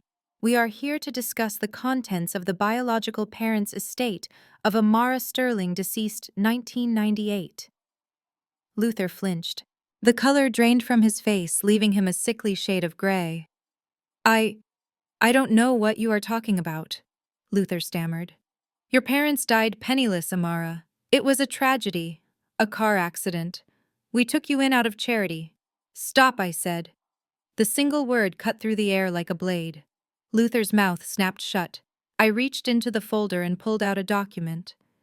It was a copy of a bank transfer dated 22 years ago. Charity. I asked, sliding the paper toward him. Is that what you call it? Because according to this wire transfer from the Zurich Insurance Group, my biological parents had a life insurance policy. A policy worth $2.4 million. Luther stared at the paper. His hands started to shake uncontrollably. I watched him. I watched the man I had called Dad for 30 years. I remembered him teaching me to ride a bike. I remembered him sitting at the dinner table nodding while Patricia insulted me. I remembered him signing the mortgage papers yesterday to save his reputation. You knew, I said softly. You knew about the money the day you signed the adoption papers. Luther looked down at his cuffed hands. It was complicated, Amara. We were struggling. The market had crashed. We were going to lose the house. So you stole it, I said. We invested it, Luther cried, looking up with desperate eyes. We invested it in the family. In your future, we used it to maintain the lifestyle you enjoyed, the private schools, the vacations. The vacations I wasn't allowed to go on, I asked. The schools where I was forced to wear hand-me-down uniforms while Chanel got new ones every semester. I pulled out another document. This one was a forgery analysis. This is a withdrawal slip from the trust account, I said, pointing to the signature line. Dated 3 months after my 18th birthday. It empties the remaining balance of $1.8 million. The signature says, Amara Sterling. I leaned forward. I was in the hospital getting my appendix removed on that day, Luther. I couldn't have signed this. You forged my signature. You and Patricia. You stole my inheritance, bought the mansion in Buckhead, and renovated the kitchen for Chanel. Luther began to weep. It was a pathetic wheezing sound. We meant to pay it back, he sobbed. We always meant to pay it back. But then the expenses kept piling up. Chanel needed the car. Patricia needed the club memberships. We couldn't stop. I sat back feeling a cold numbness in my chest. I had suspected it. I had seen the trails in the data. But hearing him admit that my entire childhood of poverty and servitude was funded by my own stolen fortune, it hardened the last piece of my heart. You didn't adopt a daughter, I said. You acquired an asset. You looked at a grieving 5-year-old girl and you didn't see a child. You saw a piggy bank. Amara, please, Luther begged, reaching out with his cuffed hands. I am your father. I love you. Doesn't that mean anything? I looked at his hands, the hands that had signed away my future. It means nothing, I said. Because you don't love me, Luther. You love the money, and now the money is gone. Julian stepped forward. Mr. Sterling, the federal prosecutor, is preparing to charge you with Class A felony embezzlement, wire fraud, and aggravated identity theft. Given the amount stolen and the duration of the crime, you are looking at a minimum mandatory sentence of 20 years in federal prison. Luther let out a wail. 20 years, I will die in there. I am 60 years old. However, Julian continued, ignoring the outburst. My client is willing to offer a civil compromise, a deal that she will present to the district attorney to recommend leniency. Luther looked up, sniffing. A deal, anything. I will do anything. I pulled the final document from the folder. It was a thick legal agreement. This is a transfer of assets, I said. It signs over everything, Luther. And I mean everything. The deed to the Buckhead mansion, the remaining equity in the Florida house, your stock portfolio, your 401k, Patricia's jewelry collection, the cars, the art. Luther's eyes widened. You want to leave us with nothing. I want my $2.4 million back plus interest, I said coldly.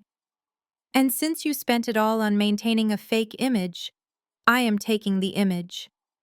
I slid a pen across the table. Sign the papers, Luther. Sign over every single thing you own to me. If you do, I will tell the prosecutor that I consider restitution made. You will likely get probation and a heavy fine. You will avoid prison. And if I don't, Luther whispered. Then I walk out of this room, I said. I give the original copies of these forgeries to the FBI. And I will make sure they put you in a cell with a roommate who doesn't care about your country club membership. Luther looked at the pen. He looked at the document. He looked at the years of his life dissolving into ink on a page. What about Patricia? He asked weakly. What about Chanel? Where will we live? That is not my problem, I said. Maybe you can stay in the guest shed. Oh wait, I forgot. You kicked me out of there. Luther picked up the pen. His hand was shaking so badly he could barely hold it. He looked at me one last time, searching for a trace of the little girl who used to make him Father's Day cards. He didn't find her. She was gone. He pressed the pen to the paper. I watched as he signed his name. One signature to steal my life. One signature to give it back. When he finished, he dropped the pen and put his head in his hands. Get out, he whispered. Just get out. I stood up. Julian collected the papers and placed them back in the folder. I walked to the door. I paused with my hand on the handle. By the way, Luther, I said. He didn't look up. I am not going to ask for leniency for Patricia. She was the mastermind. You were just the wallet. She is going to prison. And you are going to have to visit her and explain why you are living in a one-bedroom apartment while your daughter lives in your mansion. I opened the door and walked out into the hallway. The air was fresher out here. I took a deep breath. I had the house. I had the money. I had the justice. But the war wasn't over. There was one person left. Chanel. And I had a very special plan for my dear sister. I turned to Julian. Execute the eviction notice, I said, and call the locksmith. I want to move into my new house by dinner. The taxi ride back from the federal detention center was silent. It was a heavy, suffocating silence that smelled of stale sweat, industrial soap, and fear. Luther, Patricia Hunter, and Chanel sat crammed into the back of the large van they had to hire because their own cars had been impounded. Nobody spoke. Nobody looked at each other. They were a family of ghosts haunting the ruins of their own lives. They had spent 12 hours in holding cells. Patricia's hair was matted against her skull. Her makeup was smeared in dark streaks down her cheeks. Luther looked 10 years older, his hands trembling in his lap. Chanel was curled in a ball, staring out the window, her thumbs twitching, as if she were trying to text on a phone she no longer had. Hunter stared at the floor, his jaw clenched so tight I could see the muscle jumping in his cheek. The van pulled up to the iron gates of the Sterling estate. The gates were open. That was the first sign that something was wrong. Patricia usually insisted they be kept closed at all times to keep the commoners out. The driver idled at the front steps. That will be $80, he said. Luther patted his pockets automatically, then froze. He had no wallet. It was in an evidence bag downtown. I don't have cash, Luther whispered. Patricia let out a sob. She dug into her purse, which the agents had returned to her, but it was empty of credit cards. She found a crumpled $100 bill tucked into a side pocket, emergency money she had hidden years ago. She threw it at the driver. Keep the change, she snapped, trying to summon a shred of her old arrogance. Just get us out of here. They stumbled out of the van and up the front steps. The house was dark. The windows stared back at them like hollow eyes. I just want a hot shower, Chanel whined, shivering in the evening air. And I want to order sushi. I am starving. We have to figure out a plan, Hunter muttered, unlocking the front door. We have to call a fixer. We can spin this. We can say it was a misunderstanding. They pushed the heavy doors open and walked into the foyer. Immediately they stopped. The house was not dark. A warm golden glow was spilling from the dining room, and there was a smell. It wasn't the smell of old dust or cleaning products. It was the rich, savory scent of rosemary, garlic, and seared beef. It smelled like a five-star restaurant. "Who is here?" Patricia whispered, grabbing Luther's arm. "Did you leave the stove on?" I... I don't think so," Luther stammered. They walked slowly toward the dining room, drawn by the light and the smell. Their footsteps echoed on the marble floor. When they reached the archway, they froze. The dining room table was set, not for a party, not for a family. It was set for one. At the head of the table, in the high-backed chair that had belonged to Luther for 30 years, sat a woman. It was me. I was wearing a silk robe that shimmered like liquid silver. My hair was loose, cascading over my shoulders. In front of me sat a plate with a perfect bone and ribeye steak, a side of truffle mashed potatoes and glazed asparagus. A glass of the 1992 Cabernet sat near my hand. I sliced a piece of the steak. The knife slid through the meat like butter. I brought the fork to my mouth, chewed slowly, and swallowed. I took a sip of wine. Then I looked up. "Welcome home," I said. My voice was calm, conversational. "You look terrible." Patricia let out a screech. "Amara, what are you doing here? How did you get in?" "I have a key, Mother," I said, cutting another piece of steak. "Or did you forget I grew up here?" "Get out of my chair," Luther said weakly. He didn't have the energy to shout, but the sight of me in his seat clearly disturbed him. I didn't move. I pointed the steak knife at the empty chairs. "Sit down," I said. "You must be hungry. Jail food is notoriously heavy on carbohydrates and low on protein." Hunter stepped forward. His eyes were wild. He looked like a cornered animal. "You think this is funny?" Hunter spat. "You think this is a game? You ruined us. You called the IRS. You called the SEC. You set me up." I took another bite of potato. "I didn't set you up, Hunter. I just turned on the lights. You were the one doing the dirty dancing in the dark." Chanel rushed toward the table, her hands balled into fists. "Get out! Get out of our house! We are going to call the police." "Go ahead," I said, gesturing to the landline on the sideboard. "Oh wait, I canceled the phone service this morning, and I assume they took your cell phones. That is unfortunate." Patricia marched up to the table. She slammed her hand down next to my plate, rattling the silverware. "I have had enough of this. You ungrateful, spiteful little witch. I am going to drag you out of here by your hair if I have to." She reached for me. Before her fingers could touch my robe, a shadow detached itself from the corner of the room. Marcus, my head of security, stepped into the light. He was 6 feet 4 inches of pure muscle, dressed in a black suit that strained against his shoulders. He didn't say a word. He just cleared his throat. A low, rumbling sound that vibrated in the floorboards. Patricia jumped back, clutching her chest.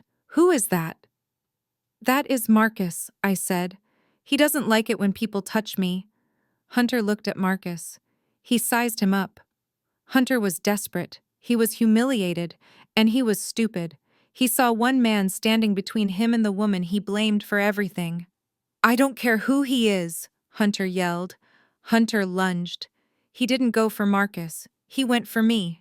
He grabbed a heavy crystal vase from the sideboard and raised it over his head, screaming in a blind rage. "I will kill you." I didn't flinch. I didn't even put down my fork. Marcus moved with a speed that defied his size. He didn't tackle Hunter. He didn't punch him. He simply stepped forward, grabbed Hunter's wrist in midair, and twisted. There was a sickening pop. Hunter screamed and dropped the vase. It shattered on the floor, sending crystal shards everywhere. In one fluid motion, Marcus swept Hunter's legs out from under him. Hunter hit the floor hard. The breath left his lungs in a whoosh.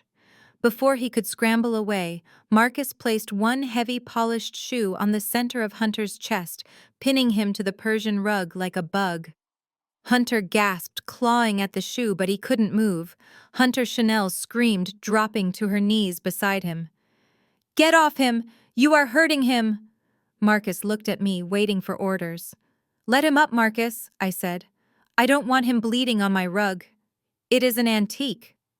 Marcus stepped back. Hunter rolled over, coughing, clutching his wrist. He looked up at me with pure hatred, but also pure fear. I took a napkin and dabbed the corner of my mouth. I looked at Luther. He was standing by the door, pale and shaking. He knew. He remembered the papers he had signed in the interrogation room. "Tell them, Luther," I said. Patricia looked at her husband. "Tell us what, Luther? Why aren't you doing anything? Throw her out." Luther walked slowly to the table. He pulled out a chair, but he didn't sit. He gripped the back of it for support. "We can't," Patricia Luther whispered. "What do you mean we can't?" Patricia shrieked. "It is our house." "No," Luther said. A tear rolled down his cheek. "It isn't. Not anymore." The room went deadly silent. Even Hunter stopped groaning. "I signed it over," Luther said, his voice breaking. "In the interrogation room, to avoid prison. I signed a restitution agreement. I gave her everything. The house, the accounts, the cars, everything." Patricia stared at him. Her mouth opened, but no sound came out. She looked at the walls. She looked at the chandelier. She looked at the life she had built on lies crumbling into dust. You gave her my house," Patricia whispered. "It was never your house, Mother," I corrected her. "It was bought with my money. Luther just returned it to its rightful owner." I stood up. I picked up the bottle of wine and poured the remaining liquid into my glass. I walked over to the head of the table. I looked down at them. My family, my tormentors, my victims. "There are some sandwiches in the kitchen," I said. "Bologna and cheese. I suggest you eat them." I took a sip of wine and smiled. "Eat fast," I said, "because this is the last meal you will ever eat in my house. My movers are coming at 8 a.m. tomorrow. I want you, your clothes, and your bad energy out of here by 7. I turned and walked toward the door, Marcus falling into step behind me. "Oh, and Hunter!" I called back over my shoulder. He looked up from the floor, nursing his wrist. I checked the market. Apex Nova just hit 0. "Looks like you really are broke." I walked out of the dining room, leaving them in the ruins of their former glory, with nothing but the smell of my steak and the taste of their own failure. Hunter sat on the Persian rug, clutching his wrist where Marcus had twisted it. He looked up at me with a mixture of confusion and dawning horror. The name Ghost Ventures was echoing in his mind, bouncing around the empty cavern of his skull. I could see the gears turning. He was trying to connect the dots, but his arrogance had blinded him for so long that he could not see the picture even when it was painted in front of him. "You," Hunter whispered. His voice was a dry rasp. "You know about Ghost Ventures. How do you know about them?" "They are a Swiss firm. They are private equity." I let out a soft laugh. It was a dark, rich sound that filled the silent dining room. I put down my wine glass and stood up. I walked slowly around the table, my silk robe trailing behind me like a royal train. I stopped right in front of him. "Hunter," I said, looking down at him, "do you really think a legitimate Swiss equity firm would loan $500,000 to a man with a credit score of 500 and no business plan? Do you really think a sophisticated algorithm approved your loan in 10 minutes?" I leaned down, my face inches from his. "There is no algorithm, Hunter. There is no board of directors in Zurich. There is just me, sitting in my penthouse, eating popcorn, and watching you sign your life away on an iPad." Hunter scrambled back, pushing himself across the floor with his good hand. "No, that is impossible. You are a secretary. You don't have that kind of capital." I straightened up. "I am the managing partner of Sterling Holdings, the parent company of Ghost Ventures. And yes, Hunter, I approved the loan. I watched you buy the Porsche. I watched you buy that fake bag.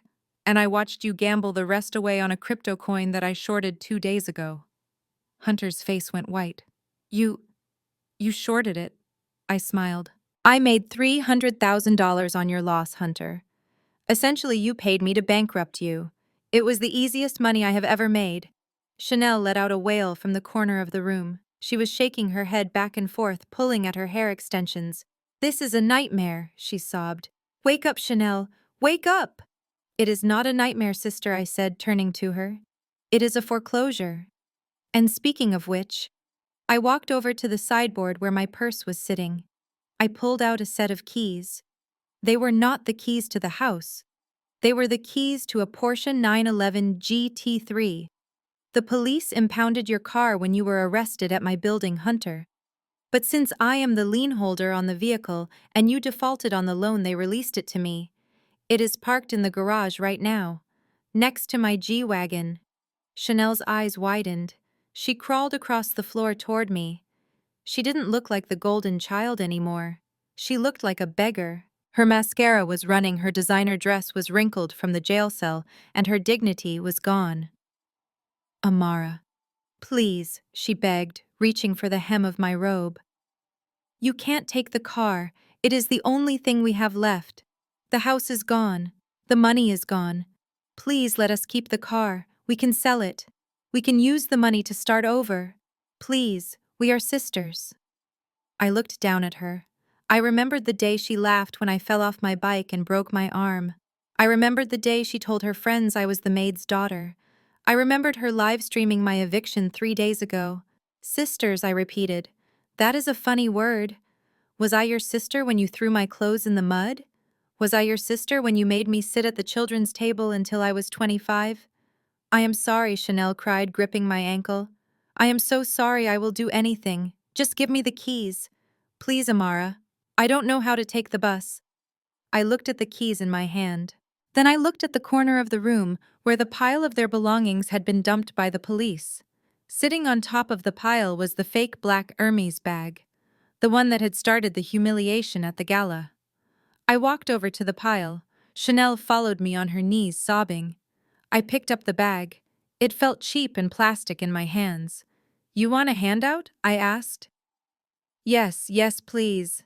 Chanel wept. I dropped the car keys into my pocket. I can't give you the car, Chanel. I am going to sell it to recover my losses. But I will give you this. I dropped the fake Hermes bag onto the floor in front of her. Then, with a casual flick of my foot, I kicked it toward her. It slid across the polished wood and hit her knee. Take it, I said coldly. It is big enough to hold your clothes, and it suits you perfectly. Chanel stared at the bag, the symbol of her fraud, the reason she was a laughingstock. She let out a scream of frustration and threw herself onto the bag, weeping uncontrollably. Patricia stood by the wall, silent. She was not begging. She was staring at me with a look of pure, unadulterated hatred. She knew there was no point in pleading. She knew me better than they did. She knew that once I made a decision, it was final. You are evil, Patricia whispered. You are a demon. I turned to her. No, mother. I am just a tax write-off. Remember? Suddenly, a loud, authoritative pounding echoed from the front door. Boom, boom, boom. The sound vibrated through the house, shaking the crystals in the chandelier. It was not a polite knock. It was the knock of the law. Luther jumped. Hunter flinched. Chanel stopped crying and looked at the door with terror. Who is that? Luther whispered. I checked my watch. It was exactly 8 o'clock in the evening. That would be Sheriff Johnson, I said, checking my nails. I told him I expected some resistance with the eviction process. He is here to escort you off the premises. The pounding came again. Sheriff's Department, open up. We have a court order. I walked to the double doors of the dining room. I placed my hand on the handle. I looked back at them one last time. 4 broken people in a room that smelled of the success they would never taste again. Goodbye, family, I said. I opened the doors and walked into the foyer to let the sheriff in. Behind me, the sound of their weeping was the only music I needed. The final act was over. The curtain had fallen, and I was the only one left standing on the stage. The front door of the Sterling estate did not open. It was breached. Sheriff Johnson did not have the patience for negotiation, and the court order in his hand gave him the authority to use necessary force. 2 uniformed deputies pushed past the heavy oak doors, their boots squeaking on the marble foyer, where my family stood like statues in a museum of failure. This is a private residence, Patricia shrieked, clutching her chest. "You have no right to barge in here like common criminals." Sheriff Johnson stepped into the light of the chandelier. He was a large man with a face that had seen every excuse in the book. He looked at Patricia, then at the writ of possession in his hand. "Ma'am, this is no longer a private residence for you. This is a foreclosure eviction. You have 10 minutes to vacate the premises before you are removed for trespassing." 10 minutes, Chanel gasped. She looked at the mountain of Louis Vuitton luggage she had tried to pack. "But I haven't finished packing my shoes. I have over 200 pairs." "You can collect your personal property from the curb," the sheriff said flatly. He signaled to the team of movers waiting behind him. These were not white-glove movers. These were court-appointed eviction crews. They were paid by the hour, and they did not care about the thread count of the linens or the provenance of the antiques. "Start clearing the rooms," the sheriff ordered. "Everything goes to the street." "No," Hunter yelled, trying to block the staircase. "You are not touching my stuff." A deputy placed a hand on his taser. "Sir, step aside or you will be detained for obstruction." Again. Hunter flinched. The memory of the federal holding cell was still fresh. He stepped aside, defeated. And then the chaos began. It was a symphony of destruction. The movers marched through the house like ants. They grabbed armfuls of Patricia's designer coats. They grabbed Chanel's limited edition sneakers. They grabbed Luther's golf clubs. And they marched them out the front door. I stood in the dining room watching through the French doors. I held my wine glass, the liquid dark and still. It was starting to rain outside, a heavy torrential downpour that pounded against the glass. It was the exact same weather as the night they had thrown me out. The universe was not just balancing the scales, it was slamming them down. I watched as the movers reached the curb. They did not stack the items neatly. They dumped them. A pile of Chanel's silk dresses landed in a puddle of oily water. Patricia's fur coats were tossed onto the wet grass, soaking up the mud like sponges. Luther's collection of vintage records was left exposed to the elements. My family ran out into the rain. They were screaming, running back and forth, trying to save their possessions. "My furs." Patricia wailed, trying to cover a mink coat with her body. "You are ruining them.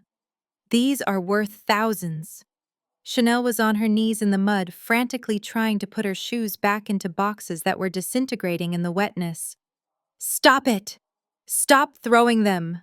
Chanel screamed at a mover who had just dumped a drawer full of lingerie onto the sidewalk. The mover just shrugged and walked back to the truck. I walked to the front window. The glass was cool against my forehead. I watched the scene with a detachment that surprised even me. I felt no joy. I felt no pity. I just felt the cold, hard satisfaction of a mathematical equation finally being solved. Out on the lawn, the shock was wearing off and the blame was setting in. "This is your fault," Hunter screamed, shoving Patricia. He was soaked to the bone, his expensive shirt clinging to his chest. "You and your greed. If you hadn't stolen her money, none of this would have happened." "My greed," Patricia shrieked, pushing him back. "You are the one who gambled away the loan. You are the one who signed the house over. You stupid, arrogant little boy. You told us you were a genius." "I am a genius," Hunter yelled, his voice cracking. "I was trying to save this family. You are the one who treated her like a slave. If you had just been nice to her, she wouldn't have come after us." "Oh, stop it!" Chanel screamed, standing up. She was holding a soaking wet Hermes box, the fake one I had given her. "You are both losers. You ruined my life. How am I supposed to be an influencer now? I am homeless. Look at me." She threw the box at Hunter. It hit him in the chest. "Shut up," Chanel Hunter roared. "You and your fake bags. You are the reason we are broke. You spend money like water." They were circling each other in the rain, tearing each other apart. The neighbors had come out onto their porches again. The show was too good to miss. The wealthy Sterling family, the pillars of the community, fighting like rats in a sewer. Luther stood apart from them. He was standing by the mailbox, holding a framed picture of the family that a mover had dropped. The glass was cracked. Rainwater was seeping under the frame, distorting the smiling faces. He looked at the house. He looked at the warm glow of the windows. Then he looked at me. Our eyes locked through the rain and the glass. He raised a hand as if to wave or to beg. He looked old. He looked broken. He mouthed one word. Please. I didn't blink. I didn't move. I simply raised my wine glass in a silent toast. Goodbye, Luther. The sheriff walked up to them on the lawn. Folks, you need to move these items off the easement or the city will come and haul them to the dump. You can't block the sidewalk. Where are we supposed to go? Patricia sobbed, her mascara running down her face in black rivers. We have nowhere to go. That is a civil matter, ma'am, the sheriff said, turning his back on them. He walked up the steps to the front door where I was standing. He tapped on the glass. I opened the door. The air was cold and smelled of rain and ozone. The property is secured, Ms. Sterling, the sheriff said, tipping his hat. The writ has been executed. They are officially off the premises. Thank you, Sheriff, I said. I looked past him. Hunter was sitting on the curb, head in his hands. Patricia was trying to flag down a taxi that refused to stop. Chanel was dragging a wet suitcase down the street, one wheel broken and scraping loudly against the pavement. They looked like refugees from a life they never deserved. I stepped back inside. The foyer was quiet. The ghosts were gone. I turned to the man standing behind me. He was wearing a tool belt and holding a drill. Are you the locksmith? I asked. Yes, ma'am, he said. I looked at the heavy oak door. The lock that had kept me out. The lock that had kept me prisoner. Change it, I said. Standard deadbolt, he asked. I shook my head. No. I want the biometric system. Fingerprint and retinal scan. High security. I paused, looking at the empty driveway where the rain was washing away their tire tracks. And program it for one user only, I added softly. Me. I closed the door.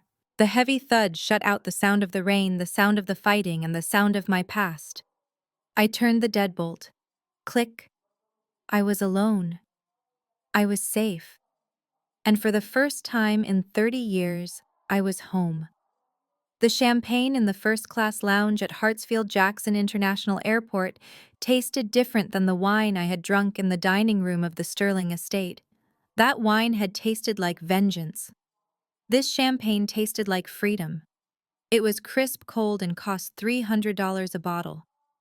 I sat in a leather armchair by the window watching the massive Boeing 747 being refueled on the tarmac. It was a machine built for distance just like me. It had been exactly 7 days since the eviction. 7 days since I changed the locks. In that short week, I had dismantled 30 years of history with the efficiency of a demolition crew. The house in Buckhead was sold. I didn't wait for the market to improve. I sold it to a cash buyer, a tech CEO from Silicon Valley who planned to gut the interior completely. He called the kitchen Patricia's pride and joy, dated and tacky. I signed the closing papers yesterday. The proceeds, along with the liquidation of the Florida beach house and the sale of the Porsche, had been deposited into my offshore trust. Every cent I had put into that family had been recovered with interest. I looked down at my phone. It was the last time I would ever look at this device. The screen was filled with notifications from blocked numbers. My service provider had filtered them into a spam folder, but I opened it one last time just to see the wreckage. There were 42 voicemails from a number listed as Motel 6, Atlanta North. That would be Patricia. I didn't listen to them, but the transcription feature gave me the gist. Amara, please pick up. Amara, we have no heat. Amara, your father is sick. Amara, you cannot do this to us. There were texts from an unknown number that I knew was Chanel. They were erratic, oscillating between begging and cursing. I hate you. Please send me $50 for food. You are going to hell. I am sorry, please answer. And there was nothing from Hunter. Not a single word. Because Hunter was currently in county lockup, unable to make bail on the charges of grand larceny and possession of a stolen firearm. I scrolled to the bottom of the list and hit select all. Then I hit delete. The screen cleared. No messages, no history. It was a digital tabula rasa. I looked up at the television screen mounted on the wall of the lounge. The local news was playing on mute, but the chyron at the bottom of the screen caught my eye. I reached for the remote and turned the volume up slightly. Breaking news in the Buckhead financial scandal, the anchorwoman said. Her face was grave. Federal prosecutors have formally indicted Luther Sterling, a former church treasurer and local banker, on 12 counts of wire fraud and embezzlement. The screen cut to footage filmed outside the courthouse.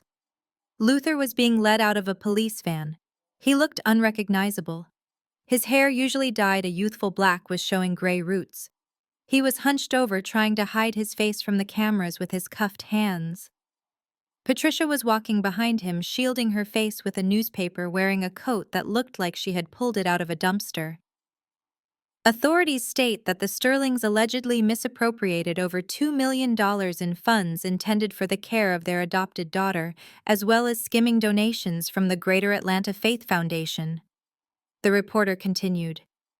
If convicted, Luther Sterling faces up to 20 years in federal prison. Patricia Sterling has also been charged as an accomplice. I watched my father stumble on the courthouse steps. I watched my mother shove a camera away, her face twisted in a snarl. They looked like strangers. A waiter approached my table. More champagne. Ms. Sterling. No, thank you, I said, setting the glass down. I have a flight to catch. I stood up and picked up my carry-on bag. It was the only luggage I was taking. I had donated all my old clothes to a shelter. The clothes I was wearing now, a cashmere travel set and Italian leather boots, were brand new. I was not taking a single thread of my old life across the ocean. I walked out of the lounge and toward Gate E14. The terminal was crowded with families going on vacation, businessmen yelling into phones, and couples holding hands. I walked through them like a ghost, untouched and unseen.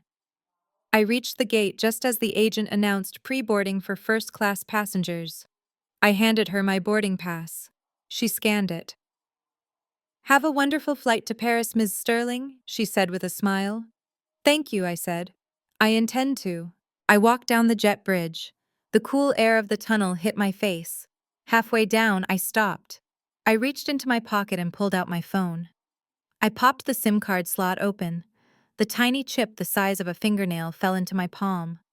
This chip held the number that Patricia had used to scream at me, the number Hunter had used to send me threats, the number that had been my leash for 3 decades. There was a trash can next to the door of the plane. I held the chip over the bin. I didn't hesitate. I didn't say a prayer. I simply opened my fingers and let it fall. It landed among the discarded coffee cups and candy wrappers. Trash. Exactly where it belonged. I stepped onto the plane. The flight attendant greeted me by name and guided me to seat 1A. It was a private suite with a sliding door. I sat down and buckled my belt. I looked out the window. The Atlanta skyline was visible in the distance, a cluster of jagged teeth against the gray sky. Somewhere in that city, my family was sitting in a motel room or a jail cell, blaming me for their downfall. They would spend the rest of their lives telling people how I betrayed them. They would paint themselves as victims.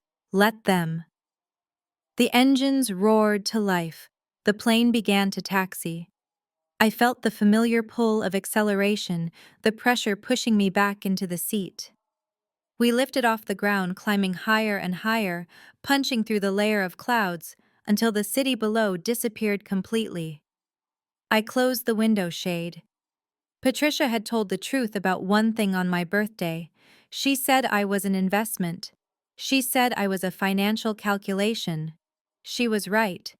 But she forgot the most basic rule of economics. Compound interest works both ways. They invested cruelty, neglect, and theft into me for 30 years. They thought the debt would never come due. They thought I was a zero on their balance sheet. I leaned back and closed my eyes as the plane leveled off at 30,000 feet. They wanted a tax benefit. I gave them a tax audit. And the final penalty was everything they had. I smiled in the darkness of my suite. Transaction complete. This story is a brutal reminder that DNA does not equal family, and silence does not equal weakness. For years, Amara allowed herself to be defined by her family's narrative that she was a burden, when in reality, she was their lifeline. The most powerful lesson here is that you cannot buy love with loyalty, and you cannot save people who are committed to destroying you. True freedom begins the moment you stop waiting for an apology that will never come and start building the leverage to walk away. Your worth is not a tax write-off. It is a non-negotiable asset. If Amara's journey from the garden shed to the penthouse resonated with you, please hit the like button and subscribe to the channel. Share this story with someone who needs to know that it is never too late to cut toxic ties and reclaim their life. Have you ever had to be the villain in someone else's story just to save yourself? I want to hear your truth in the comments below. Remember, the best revenge isn't anger, it's success, silence, and a one-way ticket to your own happiness.